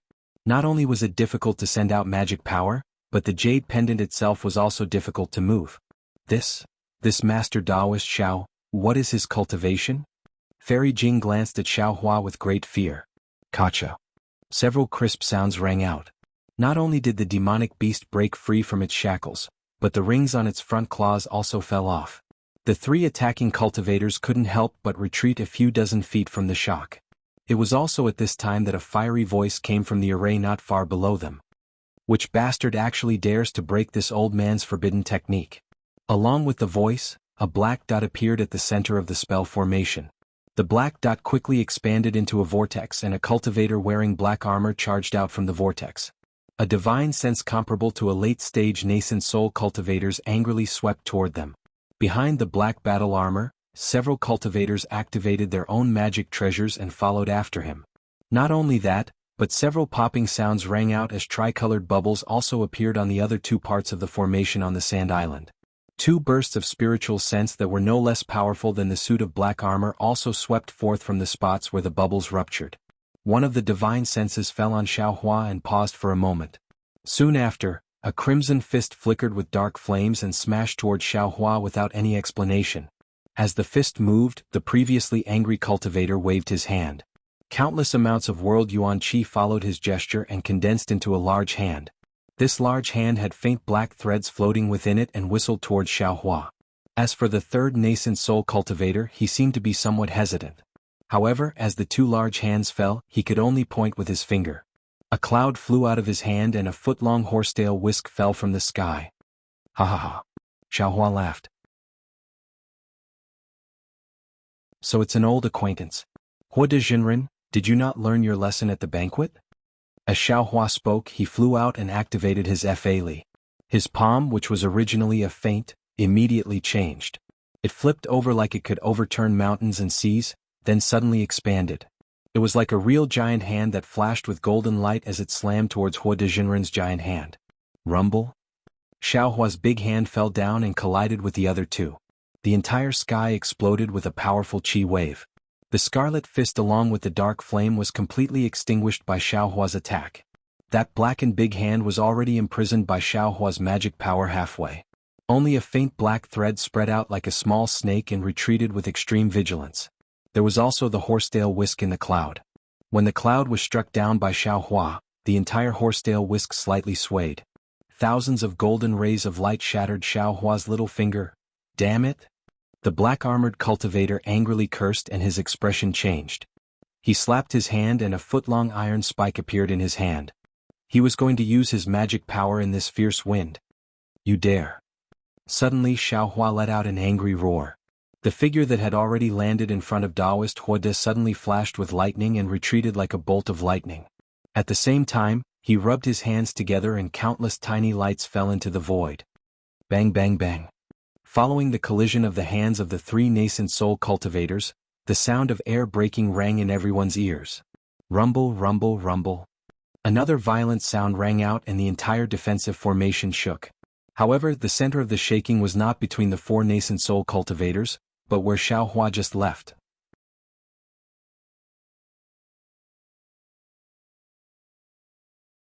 Chapter 36-21. Xiaohua was furious. He hurriedly activated the lightning escape technique and charged toward the center of the explosion at lightning speed. Moreover, countless golden threads flickered in front of him where the lightning had exploded. It was the technique Xiaohua had activated earlier. However, these golden threads were somewhat disorderly from the impact of the explosion and couldn't fall down for a long time. Only after the most powerful wave of the explosion had subsided did the golden threads disappear. Looking at the sky again, the rabbit-like demonic beast had been blasted hundreds of meters into the air. Its two ears were swaying weakly and its scarlet eyes flickered with an expression of lingering fear. Fairy Jing, who was on the demonic beast, was also deathly pale. She looked ahead regretfully. As for the four nascent soul cultivators who were attacking Fairy Jing, they had long since flown away. All of them were watching the scene with schadenfreude. In the air, Daoist Chu Feng and Daoist Shifan were surrounded by flickering golden threads. Daoist Chu Feng's face was as white as a sheet of paper. Daoist Shifan's eyes were filled with innocence. He wanted to open his mouth to explain, but Xiaohua was furious and couldn't even open his mouth. As for Daoist Yuanqing, he was standing hundreds of meters away from the two. Half of his Daoist robe was torn and his face was dark red. His eyes were filled with a look of someone who had just escaped from death. His gaze was still fixed on the place where he had tried his best to escape. There, the unfortunate Daoist Jing Ting had already disappeared. Not to mention a corpse, not even a drop of blood could be seen. No one saw it more clearly than Daoist Yuanqing. Just as Xiaohua retracted his hand and fled to attack the three late nascent soul cultivators, Daoist Chu Feng, who had escaped from Xiaohua's imprisonment, suddenly opened his mouth and spat out a several-inch-long rhombus-shaped object. Daoist Yuanqing immediately felt fear and trepidation as soon as that object appeared. Immediately afterward, a rumbling sound erupted from Xiaohua's location. Daoist Yuanqing immediately moved to attack Daoist Chu Feng, but he was still a bit too slow. Daoist Chu Feng frantically shook his hand and half of his arm turned into blood that rushed into the rhombus-shaped object. The object immediately trembled and disappeared before Daoist Yuanqing's eyes. How could Daoist Yuanqing not know how powerful this object was? He hurriedly fled. Daoist Jing Ting's cultivation couldn't compare to Daoist Yuanqing's, and his scheming was even more difficult to compare. Only after Daoist Yuanqing fled did Daoist Jing Ting come to his senses. By the time he hurriedly brought out the heaven-shaking hammer, the rhombus-shaped object had already appeared in front of his chest. Bang bang. The sound of air currents was the sound of the rhombus-shaped object breaking through Daoist Jing Ting's protective chi.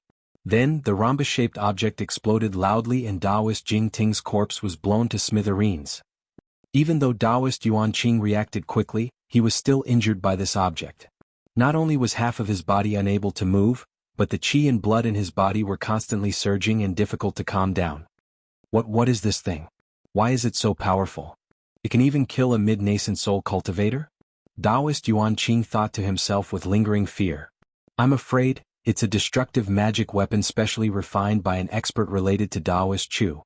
While Daoist Yuanqing was pondering, Xiaohua's figure had already appeared where Daoist Jing Ting was standing just a moment ago. Xiaohua merely swept over with his divine sense before he had time to look elsewhere. He heard Daoist Huode sneer behind him. You dare. Then he saw Daoist Huode clap his hands and a fist-sized fire gourd flew into the air. A ferocious aura that seemed capable of destroying heaven and earth rushed out of the gourd's mouth. Damn it. Xiaohua cursed, unable to restrain his anger. This matter couldn't be considered as his carelessness. He saw that Fairy Jing was able to confront three nascent soul cultivators by relying on her demonic beast and magic weapon. He only needed to break the confinement spell on the demonic beast. Then he had Daoist Yuanqing and Daoist Jing Ting on his side. 3 nascent soul cultivators and 1 demonic beast dealing with 7 nascent soul cultivators shouldn't be a problem. And when he saw the confinement spell on the demonic beast, he knew that there were definitely other powerful nascent soul cultivators within the array. Therefore he broke the spell and lured them out. But Xiaohua didn't expect Daoist Chu to actually have such a powerful magic weapon. This item was similar to the single-use magic weapon Xiaohua refined when he was still a low-level cultivator. Moreover, this item was 100 times more powerful than Xiaohua's. In particular, the lamentable Daoist Jing Ting was extremely unlucky. Daoist Yuanqing was able to dodge it, but Daoist Jing Ting actually didn't react at all and was killed. Perhaps Xiaohua would avenge Daoist Yuanqing's death, but Daoist Jing Ting's death was something Xiaohua must avenge. Xiaohua simply ignored Daoist Huoda's sneak attack from behind. His eyes were burning with anger as he stretched out his hand. A large illusory hand grabbed Daoist Chu and Daoist Shifan. These two were nascent soul cultivators, but under Xiaohua's fury, they couldn't resist at all. Now they were like infants in Xiaohua's hands. The two revealed fear in their eyes. They did their best to open their mouths as if calling for help from Daoist Huoda. But before Daoist Huoda's magic weapon could fly out, two consecutive sounds rang out. The bodies of the two nascent soul cultivators were crushed into meat paste amidst a burst of light. Save me, save me. Following the bloody light, two 5-foot-long nascent souls clad in armor rushed out from the meat paste. Unfortunately, the two nascent souls were still flashing with golden threads at this time. Xiaohua's confinement technique didn't only imprison their bodies, it also sealed their nascent souls. Boom. As soon as the two nascent souls came out, they immediately produced a vast chi pillar.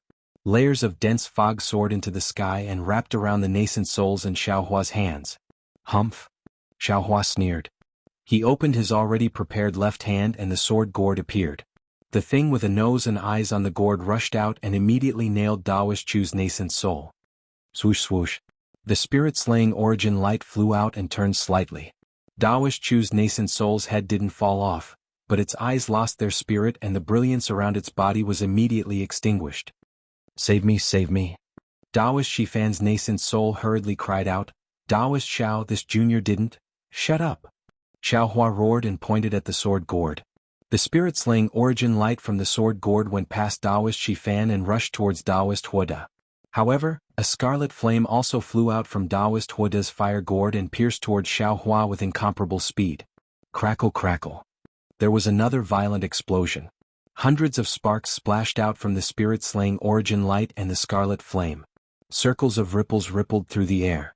The group of cultivators who were originally standing behind Daoist Huoda were greatly shocked and hurriedly retreated. Humph! Xiaohua snorted coldly. He looked at Daoist Shifan in his hands and said coldly, Daoist Chu is domineering and you actually fan the flames. If he doesn't have the Dao in his heart, how can you have the Dao? Although I didn't have the intention to kill you before, I can't do anything about your repeated provocations. I had no choice but to take action. As for you, losing your physical body is also a punishment. I won't let my hands be stained with blood again.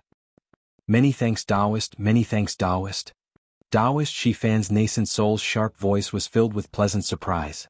However, when Xiaohua loosened his hand and put away the Chenghuan pouch in his hands, a huge suction force with an overwhelming aura pressed down. Daoist Shifan's nascent soul was simply unable to control his body and fell down along with the mist. Daoist, save me. Daoist Shifan's nascent soul turned pale with fright and hurriedly cried out. Unfortunately, just as his voice sounded, Xiaohua's illusory hand collapsed. Even someone as strong as Xiaohua couldn't resist under the intentional arrangement of Star-Lord Hall. Xiaohua looked indifferently at the place where Daoist Shifan slowly disappeared and shook his head slightly. It's not that I don't want to save you, it's because I'm powerless to save you. With that, Xiaohua raised his head and looked at Daoist Huoda with a gaze like lightning. He smiled and said, although I'm powerless to save you, I can send someone to accompany you. Xiaohua was furious and he hated Daoist Huoda in his heart. He rubbed his hands together and golden threads entered the void again. Within a radius of 30 meters around Daoist Huoda, the strange force suddenly increased, as if several earth-shattering waves were smashing down. This. Daoist Huoda was shocked. He never thought that Xiaohua would actually have the strength to cast a spell while activating the sword gourd. His heart was in a mess, and the scarlet-red fire threads were already unable to block the soul execution light. Pa pa pa, like a sword-piercing bamboo, the fire threads collapsed inch by inch, and the soul execution light followed the fire threads and rushed towards Daoist Huoda. Fellow Shui Ming, help me. Daoist Huoda's face changed as he shouted loudly. The cultivator holding the horsetail whisk beside Daoist Huoda was helpless. He raised his hand and was about to wave the horsetail whisk. At this time Xiaohua's cold voice sounded, this Xiao is in a bad mood right now. It's best if you don't make a move. Otherwise, this Xiao can't guarantee that this Xiao won't kill all of you, arrogant. Without waiting for the nascent soul cultivator named Shui Ming to make a move, the black-armored cultivator next to him roared. The small halberd in his hand flew out like a dragon and attacked Xiaohua. Fight. Xiaohua raised his hand and the seal of turning the sea rushed out of the space. The coiling dragon roared as it urged the seal to fall down like a mountain. Under the bronze brilliance, a terrifying aura condensed. Under this aura, the black-armored cultivator's small halberd no longer had the appearance of a dragon and was pressed down by more than a few feet. Go. When the cultivator Shui Ming saw this, his face changed slightly. He didn't dare to be negligent and hurriedly urged the horsetail whisk.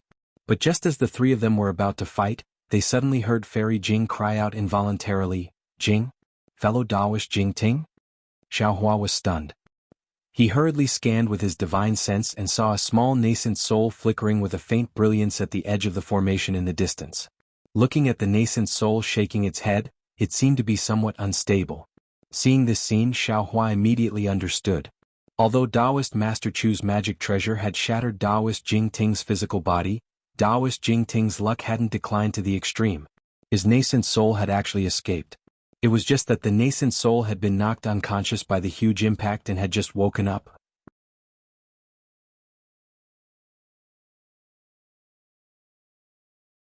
Chapter 36-22.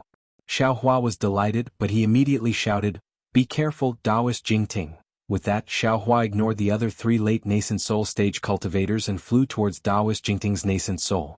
Moreover, his divine sense displayed the magical power that he had just comprehended from the secret technique of Do Shanjun's jade pupil.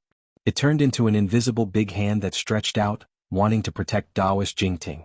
Seeing Xiaohua so easily escape from the battle and treat the three of them as nothing, Daoist Huada couldn't help but bite his lips and his eyes flashed with an ominous glint. Shua. Just as Daoist Huada wanted to make a move, thousands of blood-colored rays of light fell from the top of the defensive formation and quickly covered the four cultivators who had previously besieged Fairy Jing. The four cultivators couldn't struggle at all and immediately disappeared into the rays of light. Forget it. Daoist Huada looked at Xiaohua's sword gourd floating in the air and the condensed soul-slaying origin light. He smiled coldly and looked at the black-armored cultivator. The two nodded slightly and their figures shot into the sky and also disappeared. Alas! The cultivator Shui Ming seemed to want to wait for a while, but the rays of light hit his face and a huge force that even a late nascent soul stage cultivator couldn't resist came. He couldn't help but rush into the rays of light. Looking at Xiaohua again, he didn't dare to use his magic power to disturb the defensive formation of Star-Lord Hall. He only dared to use the divine ability he had just comprehended and never used. However, he was still too late. Without waiting for the hand formed by his spiritual sense to fall, a thick fog suddenly rose and a pillar of vast qi came crashing down. Daoist Jingting's nascent soul hadn't woken up yet and was sucked into it in a moment. The nascent soul only had time to scream before it disappeared. Boom! The nascent soul had just disappeared, but the thick fog didn't dissipate. The vast qi pillar seemed to have been hit by a huge fist and broke into two with a boom. After the wind whistled, Xiaohua's figure appeared there with a very angry and regretful expression on his face. Staring at the place where Daoist Master Jing Ting's nascent soul disappeared, Xiaohua's brows furrowed tightly. He had already seen this kind of strange situation before, but he didn't notice anything strange at all, so it was impossible for him to see anything strange now. If he had never seen Shen Songzi, perhaps he would be like ordinary cultivators and think that Star-Lord Hall was protecting the Taoist cultivators. He would wait until the Yaotai meeting to find Jinren Jingting. However, Shen Songzi's Yuanying and the two Yuanying whose primordial spirits were erased reminded him that the Confucian cultivators would not kill the physical bodies of these three Yuanying cultivators for no reason. If the emperor of a country had such an intention, Star-Lord Hall would have even more.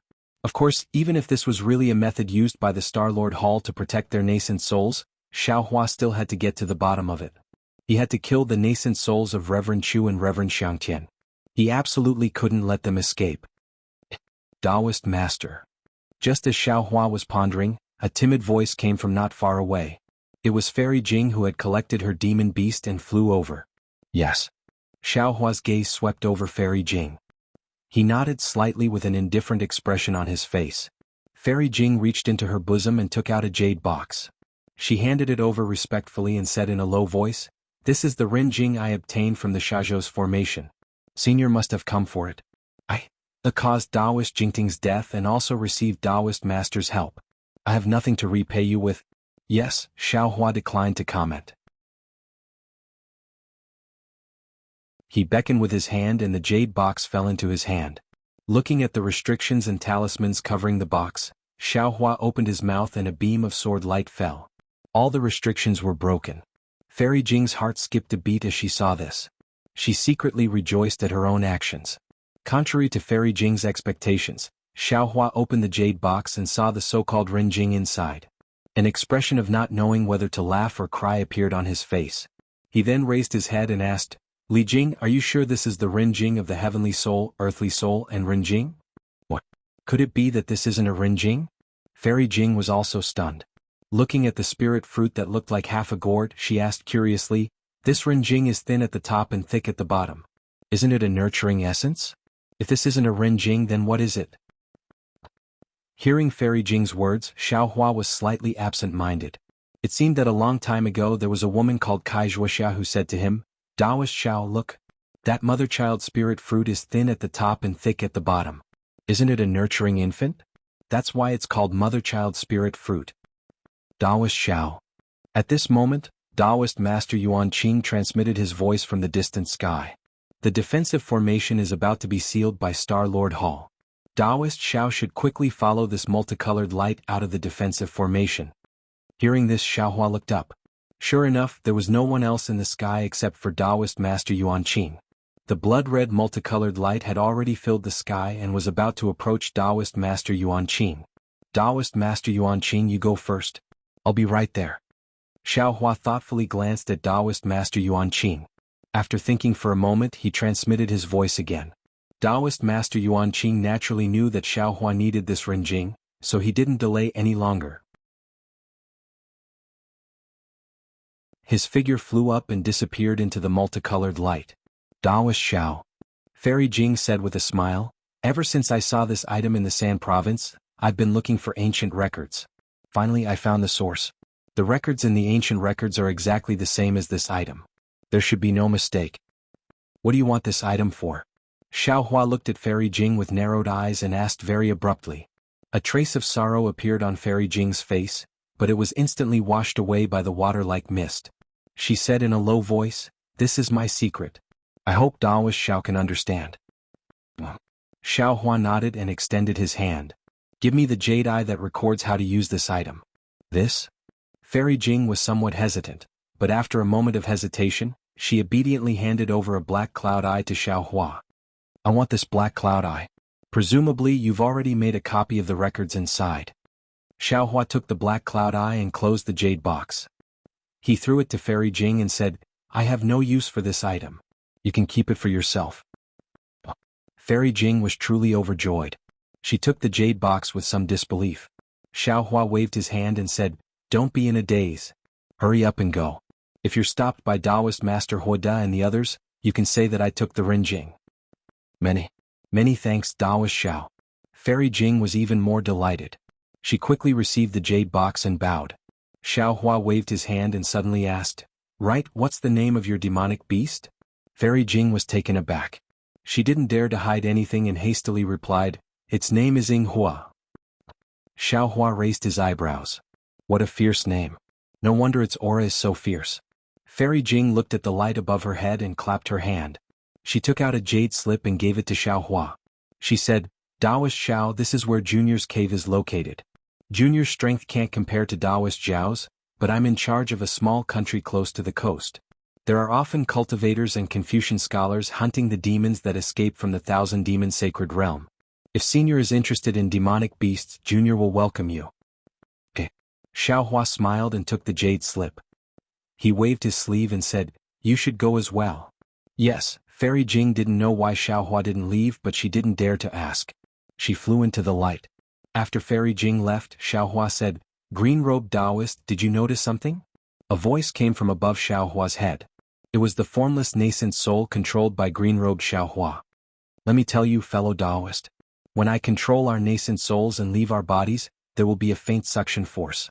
It's as if a ferocious tiger is watching us from afar. I can sense it. As long as I control my nascent soul to leave your body, the suction force will reveal its teeth at any time. As fellow Taoist already saw, this suction force isn't something you and I can deal with right now. Green-robed Xiaohua's voice was a bit distant. He seemed to be thinking about something. However, although this suction force is powerful, my nascent soul and my body are protected by the power of heaven and earth. This protection is the fundamental reason why the suction force can't appear. Hiss. Xiaohua sucked in a breath of cold air. He narrowed his eyes and looked at the increasingly diffusing blood-red light. He said in a low voice, "Fellow Taoist, we don't have much time. Do you have any ability to help I rescue Taoist Jingting?" "No." Green-robed Xiaohua answered decisively, "When I encountered this huge suction force and you and I saw the abnormality, I already started to investigate the secret technique." According to I's feeling, and I's discussion with fellow Taoist Confucian, I feel that this is a huge defensive formation, but we can't be sure. At the same time, this defensive formation is definitely not something you and I can break with our current cultivation levels. Xiaohua's eyes flashed with a trace of severity. He said again, "So, this is the work of Star-Lord Hall? The problem is..." Green-robed Xiaohua sneered, "This Jade Pavilion gathering is the work of Star-Lord Hall. It's only logical that there is a defensive formation that can kill nascent soul cultivators." "That's right." Xiaohua touched his chin with his hand and nodded slightly. "This is what the secular people say, Zhouyu beats Huanggai, one is willing to beat and the other is willing to suffer." "Zhouyu? Huanggai?" Green-robed Xiaohua was stunned. "Who is this? Was it written in the books of Confucian cultivators? It's just a ruse of self-injury. There's no gimmick even if it's exposed." Xiaohua was somewhat impatient. His thoughts turned rapidly. After all, it was his idea to come to the defensive formation in Shazhou. Moreover, when he saw that Renjing was a mother-child spirit fruit, he was extremely regretful. If he hadn't taken things for granted and didn't ask more questions, he would have known the truth about Renjing before entering the defensive formation. Then, Taoist Jingting might not have had to follow him to this defensive formation and Taoist Jingting might not have fallen. Especially since Taoist Jingting had already pledged allegiance to Xiaohua and placed his future on Xiaohua. He even entrusted his safety at the Jade Pavilion gathering to Xiaohua. Moreover, if it weren't for his grudges with Taoist Chu, Taoist Jingting wouldn't have fallen. All kinds of intricate karma made Xiaohua feel that he couldn't not save Taoist Jingting's nascent soul.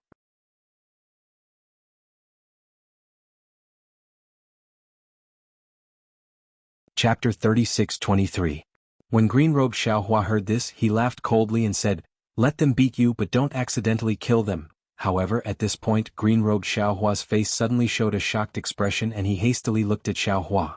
Xiaohua naturally also thought of what green-robed Xiaohua was thinking. In a flash, Xiaohua also cried out, "Not good. This Star-Lord Hall is so brazenly intercepting and killing nascent soul cultivators. If it wasn't their usual practice, then they definitely have the intention to kill. The number of cultivators that can survive from Yaotai Mountain definitely won't exceed 10, no, maybe more than 20. It wasn't that Xiaohua hadn't thought about this before, but now that he thought about it, he immediately understood the essence of the matter and a chill ran down his spine. That Star-Lord Hall's Hall Master is a cultivator at the peak of the 5th grade of essence energy. If he makes a move, you and I won't be his match. Green-robed Xiaohua said in a low voice, "Fellow Taoist, you have to think of a way. Why did you jump into this pit of fire? There's no need to talk about the bloodstains on the top of your head, they're even more life-threatening means. As long as you fall into them, there's only a slim chance of survival." Xiaohua looked at the approaching blood-colored light and said indifferently, "I'm afraid you and I will have to risk our lives this time." "That's easy to say," green-robed Xiaohua sneered. "Even if fellow Taoist wants to risk his life, where will you find Kong Hongwu?" Green-robed Xiaohua had just finished speaking when he immediately became vigilant again and hastily called out, "Fellow Taoist, don't think of something outrageous. Taoist Master Jingting admittedly did it because of you and me, but at that time was rather tight. Fellow Taoist couldn't have asked about Renjing's secret in front of a group of cultivators. Moreover, when fellow Taoist fought against Taoist Master Huoda, didn't you also release that demonic beast called Inghua? Taoist Master Jingting's death can't be blamed on you or me. So because his luck was really too bad." Green-robed Xiaohua was exonerating Xiaohua. What he said was naturally the truth. Nothing in this world was perfect. When regret was born, even if there were thousands of reasons, what use would it be? After the green-robed Xiaohua gave a few more reasons, he simply shut his mouth and didn't say a word. "Fellow Taoist." Xiaohua saw that the green-robed Xiaohua wasn't speaking, so he said, "Not to mention that Master Taoist Jingting died for us, just this defensive formation. This is Star-Lord Hall's killing intent. If we don't find any flaws in the defensive formation, how can we escape from it? Although you and I have already obtained the Imperial Tutor's lot, do you think that Kong Hongwu will let off the act of killing a Star Lord? For the sake of our survival, we will also turn this Yaotai banquet upside down. All right. The green-robed Xiaohua nodded and said, as you wish. I also know that what you think is reasonable. But, fellow Taoist, can't you go by yourself? Why did you ask I to go? There's also the scholarly cultivator Xiaohua, the dragon vein Xiaohua, and so on. Xiaohua didn't answer. A moment later, the green-robed Xiaohua's dispirited voice rang out. Sigh, I knew it. The first person to eat crabs won't have a good end. I only wore a nascent soul Taoist robe. How did I get into this kind of trouble? Fellow Taoist, if I can't come back, you have to burn paper for I on the 1st and 15th day of the lunar month as a sacrifice to I's soul. Thank you for sacrificing yourself for us, fellow Taoist. Xiaohua smiled and cupped his hands. Actually, if something happens to fellow Taoist, I'm afraid that I might not be able to leave this Yaotai mountain. If I can leave, I will definitely burn paper for you. Baldy. At this moment, the green-robed Xiaohua shouted again, I'm going. If something happens, you have to recite Buddhist scriptures for me. It's best if you use Buddhist magic to summon me back. Even if I can't be free and unfettered on top, I will still go down to accompany Xue Xue. Damn it, go quickly. Xiaohua's nose was about to become crooked. This was what he was thinking at the bottom of his heart, and all of a sudden the green-robed Xiaohua said it out loud. However, the green-robed Xiaohua clenched his teeth and flew into the air. Although the suction force was much stronger than before, the natural suction force on Xiaohua's body was even stronger. Moreover, the thick fog and the vast energy pillar were still unable to form. Haha, fellow Taoist, you see, your plan is not appropriate. The green-robed Xiaohua was overjoyed and flew back to the top of Xiaohua's head. I have a good character, even the heavens are not willing to let I take risks. Change into a Taoist robe. Xiaohua didn't say anything further and let Dragon Vein Xiaohua take out the mountain river seal, taking out the 2 nascent souls he obtained outside of the Yaotai mountain from his dantian. Boom. The vast energy pillar rumbled and a thick fog suddenly appeared. The suction force was like a trapped beast that instantly rushed in front of him. Send them back to the dantian, let I choose properly. The green-robed Xiaohua was unexpectedly picky. Okay, but fellow Taoist doesn't have time. If I leave with the blood-colored light and fellow Taoist is received by the Imperial formation, I'm afraid you will be separated from Taoist Jing Ting's nascent souls. Xiaohua hurriedly sent the 2 nascent souls back to his dantian. Then, with a wave of his hand, he took out the soaring dragon shears and said, This is for you to protect yourself. The green-robed Xiaohua urged the nascent souls to return to his lower dantian. Xiaohua's mind also entered with the soaring dragon shears. The green-robed Xiaohua pondered for a moment and found a mid-stage nascent soul shell to enter. The entire nascent soul's body flickered with a faint radiance. In a moment, the originally lightless eyes revealed expression. Then layers of strange runes emerged from the depths of the nascent soul's body. Following the radiance covering the surface of the nascent soul's body, a series of crackling sounds could be heard. The runes cracked quite a bit and cracks appeared on the nascent soul's legs and hands. The green-robed Xiaohua said helplessly, Alas, this Taoist robe doesn't fit. Fellow Taoist, please bear with it. The Jade Archive Xiaohua handed over the soaring dragon shears and urged, The multicolored light is about to arrive. The soaring dragon shears is a sharp weapon, you should keep it for yourself. The green-robed Xiaohua stretched out his hand, Give me the ice sea mirror. I'll also, take a look at Taoist Shifan and Taoist Chufeng's Chengkuan pouch. See who has the other Kunlun mirror. The Jade Archive Xiaohua frowned slightly and put away the soaring dragon shears. He stretched out his hand and the ice sea mirror was sent out.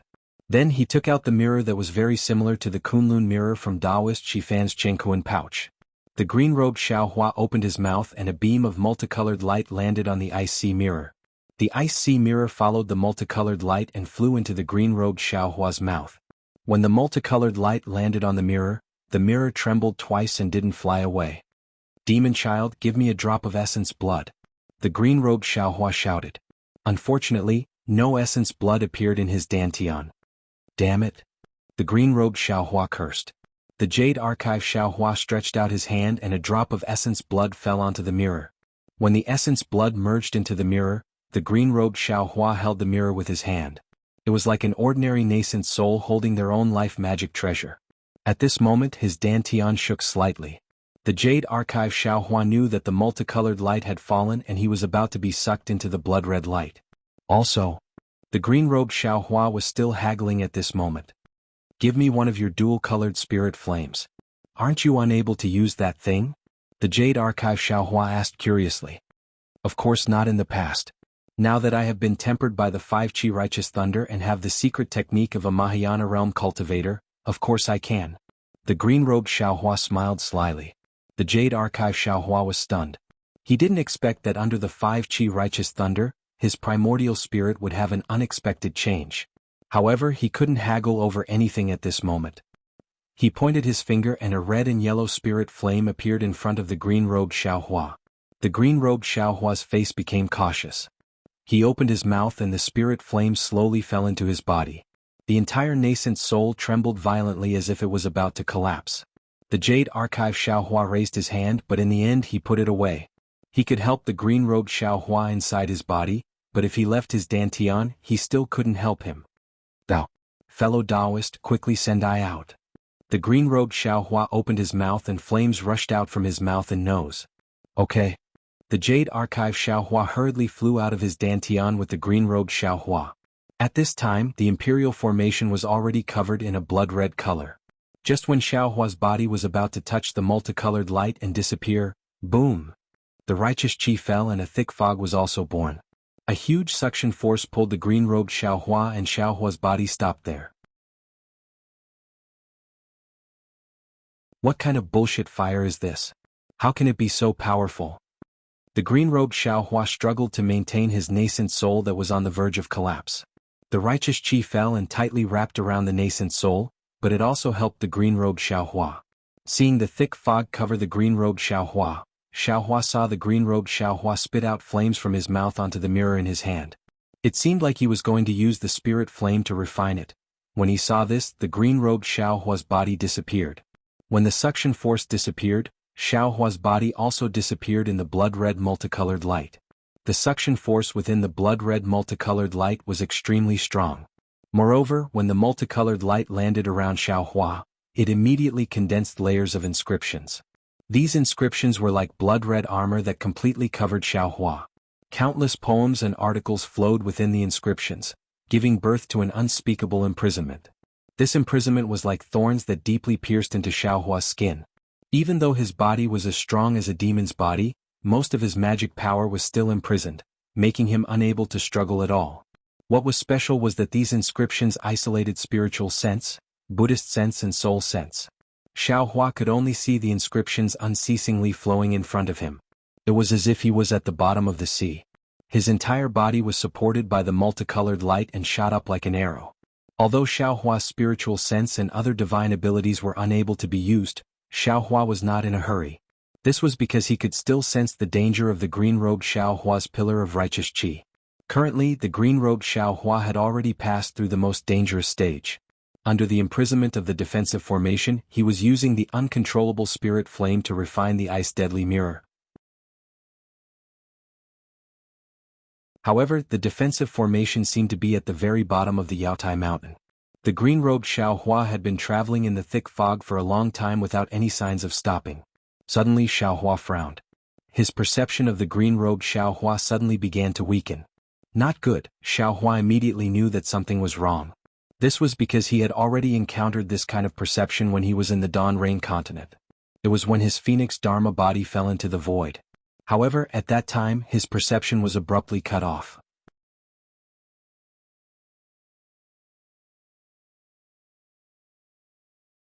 Chapter 36-24. Although Xiaohua knew that the situation was not good, what could he do now that he was here? However, it was also strange. Not long after, the perception became stronger again. Xiaohua could actually feel the uneasiness of the green-robed Xiaohua. As Xiaohua rushed into the sky, the perception became intermittent. When the inscriptions in front of Xiaohua's eyes gushed out like a fountain, a burst of light and darkness intertwined. The green-robed Xiaohua was like a kite with a broken string, and there was no news of him. Damn it. Xiaohua bit his lip and thought to himself, I have to throw a meat bun at a dog for no reason and I can't come back. I don't know when the Phoenix Dharma body will come back, and this green-robed Xiaohua is also lost. I hope this defensive formation isn't as heartless as this Xiao thought. Of course, although Xiaohua couldn't sense the green-robed Xiaohua's location, it was his primordial spirit after all, so there was a kind of indistinct feeling. He vaguely knew that the green-robed Xiaohua wasn't in danger at this time. Collecting his thoughts, Xiaohua raised his eyes and looked around. He saw that this was a blood-red space, or it could be said that it was like a sky filled with sunset clouds. Xiaohua's surroundings seemed to be misty and boundless, but there was nothing, no matter if it was a mountain peak, clouds, or cultivators. Moreover, although the inscriptions around Xiaohua's body had already disappeared, his divine sense, Buddhist sense, and soul sense still couldn't leave his body. This caused him to be at a loss. After all, in the previous dangerous situation, if his divine sense or Buddhist sense were restricted, his soul sense could always be used no matter if it was far or near. This gave Xiaohua something to rely on in dangerous situations. He had never encountered a defensive formation that even restricted soul sense. However, facing this blood-red sky, Xiaohua always had a kind of vague familiarity in his heart. It was a kind of feeling like he had returned home. Ouch! Xiaohua urged his magic power and flew for a while. Suddenly, he had a kind of realization, this is the void. Good.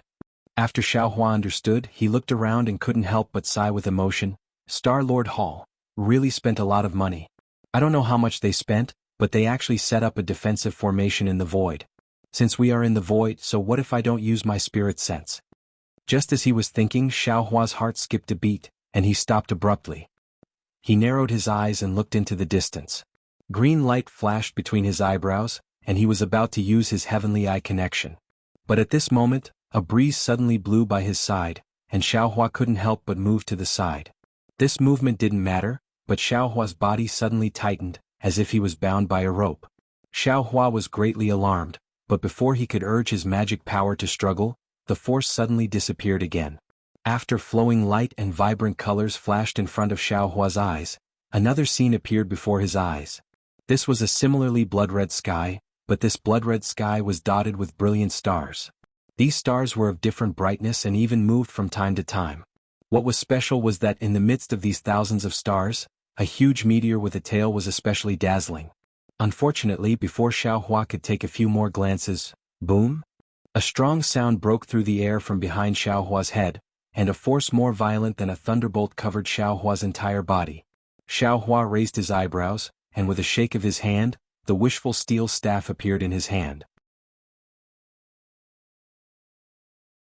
Without turning his head, he waved it in the direction of the sound, and at the same time he roared, "Where did this little thief come from? How dare you sneak attack me?" Whoa! The wishful steel staff crossed the sky, setting off endless waves of air. The sneak attack hadn't fallen yet, but it had already collided with the waves of air of the wishful steel staff. Pa pa pa. The sound of explosions was endless. Bang! The two magic treasures finally collided together, and the sound produced resounded through the sky. Xiaohua stood steadily in midair like a boulder and slowly turned around. The expression on his face was gloomy to the point of being frightening. Looking behind him, a figure was flying swiftly in midair. That figure was unbalanced, and his right hand was still dragging a halberd at an angle. Moreover, near the left side of this figure, two late Yuaning stage cultivators were flying rapidly, flanking Xiaohua from both sides. Similarly, behind these cultivators, there were dozens of early Yuaning stage cultivators surrounding Xiaohua. "All of you, what are you doing?" Xiaohua's roar was like a thunderclap, his eyes flashing with fury. He came to the Jade Pavilion meeting to win the lot of the Imperial Preceptor, and he also wanted to help Jiang country establish a country, so that he could establish a Dao sect and prosper it. However, he had not yet established a country, and he had only taken one step in the journey of 100 miles. Not only did he encounter the obstruction of many Confucian cultivators, but he was also schemed against by the Dao sect cultivators. He was not afraid of the Confucian cultivators, after all, they were enemies, but the Dao sect cultivators frequently plotted against him, which really made Xiaohua's heart cold.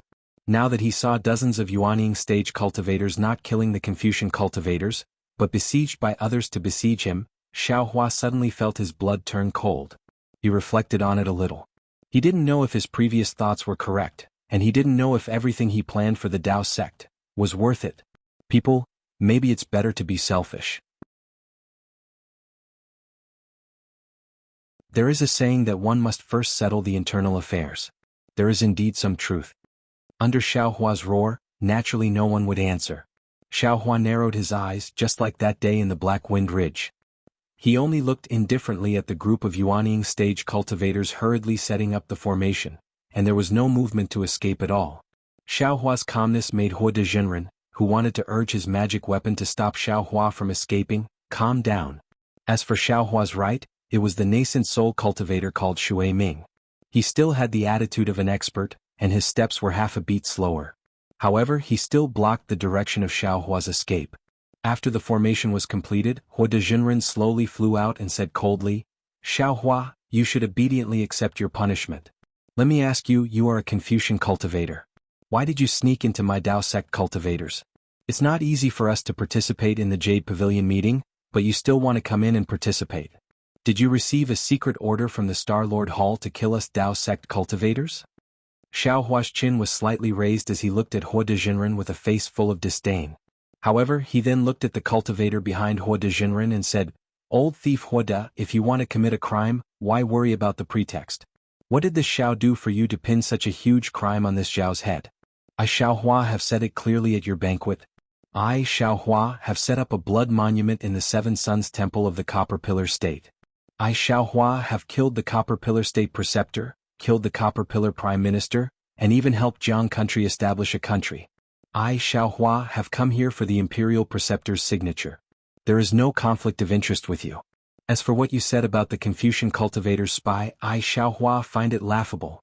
I Xiaohua have told you clearly that I Xiaohua seem to have cultivated a Confucian cultivation technique, but this does not mean that I Xiaohua am a Confucian cultivator. Moreover, on the hidden immortal continent, I don't know how many Dao sect cultivators have Confucian cultivation techniques. If you use this to speak the entire hidden immortal continent's Dao sect, I'm afraid there aren't many real cultivators. What's the use of saying all this? Hua Dezhenren sneered, no one will admit it at this time. Seeing how sincere you are, you must have worked hard in the Copper Pillar State. How about this, you only need to seal your cultivation. When this old man investigates your background, I will return your innocence. With just you. Xiaohua's face revealed an incomparable sneer. Alas. Immediately after, Xiaohua looked at the nearby cultivators with indifference, schadenfreude, ridicule, and sympathy on their faces. He sighed and said loudly, "You are all Dao sect cultivators. Your hearts are the same as Xiaohua's. Xiaohua knows that you are forced by the situation and have no choice but to submit to power. Now Xiaohua will give you all a chance." Speaking up to here, Xiaohua paused for a moment and said slowly, "Now, if you all leave, this old man will not bicker with you all. If this old man counts to 10 and you all are still here, then don't blame this old man for being ruthless." After waiting for a moment, Xiaohua opened his mouth and said, 10, ha. Not only Hua Dezhenren laughed, but the black-armored cultivator next to him also raised his head and laughed. He pointed the long halberd in his hand and said, "Fellow cultivator Hua De, now this old man really believes what you said. This kid is really arrogant. The matter of the Seven Sons Temple setting up the blood steel seems to be true. Only such an arrogant person can do such a thing." 9. Xiaohua ignored him and kept counting with his hands behind his back. Fellow cultivator Ao is wrong. Hua Dezhenren said with a smile. His arrogance is deliberately mystifying. He is only a mid-nascent soul cultivator. How dare he set up a blood steel in the country of Confucian cultivators? Any normal Dao sect cultivator can't do such a thing that Confucian cultivators are afraid of. Who would be so reckless as to cause trouble for themselves? Other than trying to cover up and attract our attention and treat him as a real Dao sect cultivator, this old man can't think of any other possibility. Is this guy stalling? The cultivator surnamed Ao frowned and looked at Hua Dezhenren. Hua Dezhenren pretended to think, looked up and down, and shook his head slightly. This old man doesn't think so. If he is stalling, then he is waiting for the Star Lord Palace's help. But if the Star Lord Palace makes a move, he will be useless. 8. Xiaohua still said. Hua Dezhenren looked up and said, "Shui Mingzi, what do you think?" Shui Mingzi waved his horsetail whisk in the air and said with a smile, "Don't ask this old man. You and Ao Zhantian can decide." 7. Forget it. Ao Zhantian put away the halberd in his hand and said coldly, "This old man was going to make a move. Then, this old man will see what this guy is going to do." Among the fellow Taoists near this old man, how many of them are wavering? 6. This old man thinks so too. Hua de Jinren also looked to the left. The nascent soul cultivators who met his gaze all lowered their heads, not daring to look him in the eye. These cultivators didn't do that under Xiao Hua's gaze.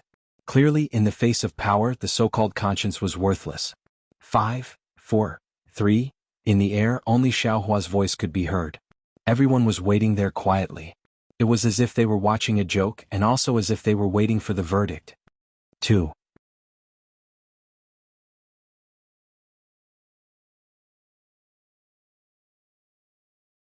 Chapter 36-25. Seeing that the number 1 is about to arrive, an older cultivator's expression slightly changes.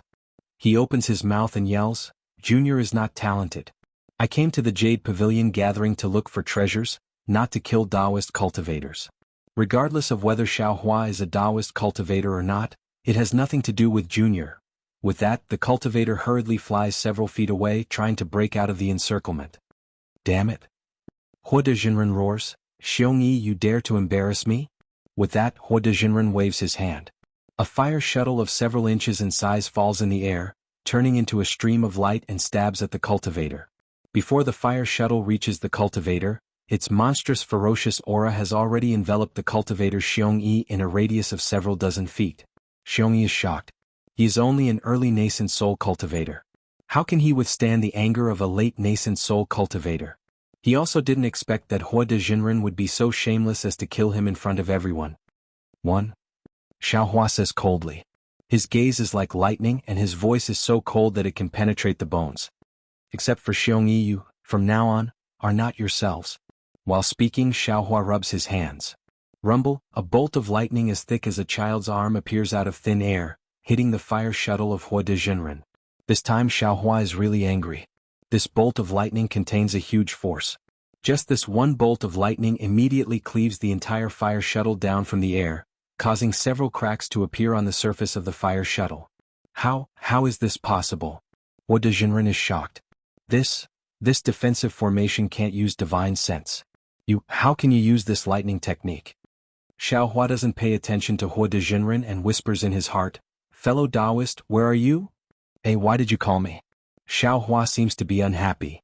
"This is your Taoist matter. What does it have to do with me? Fellow Taoist's nascent soul. I'm afraid it's not easy for me to control it. I understand. But in a moment you have to help." Xiao Hua understands and doesn't force Xiao Hua. He sends him back to his dantian and says to Dragon Vein Xiao Hua, "Fellow Taoist, can you control your nascent soul?" It's finally Ai's turn. Let I have a try." Dragon Vein Xiao Hua was overjoyed and rushed into his lower dantian. He saw that the Yuanying was emitting an intense golden brilliance. The originally nebula-shaped formless body actually transformed into the shape of a dragon. Rumble.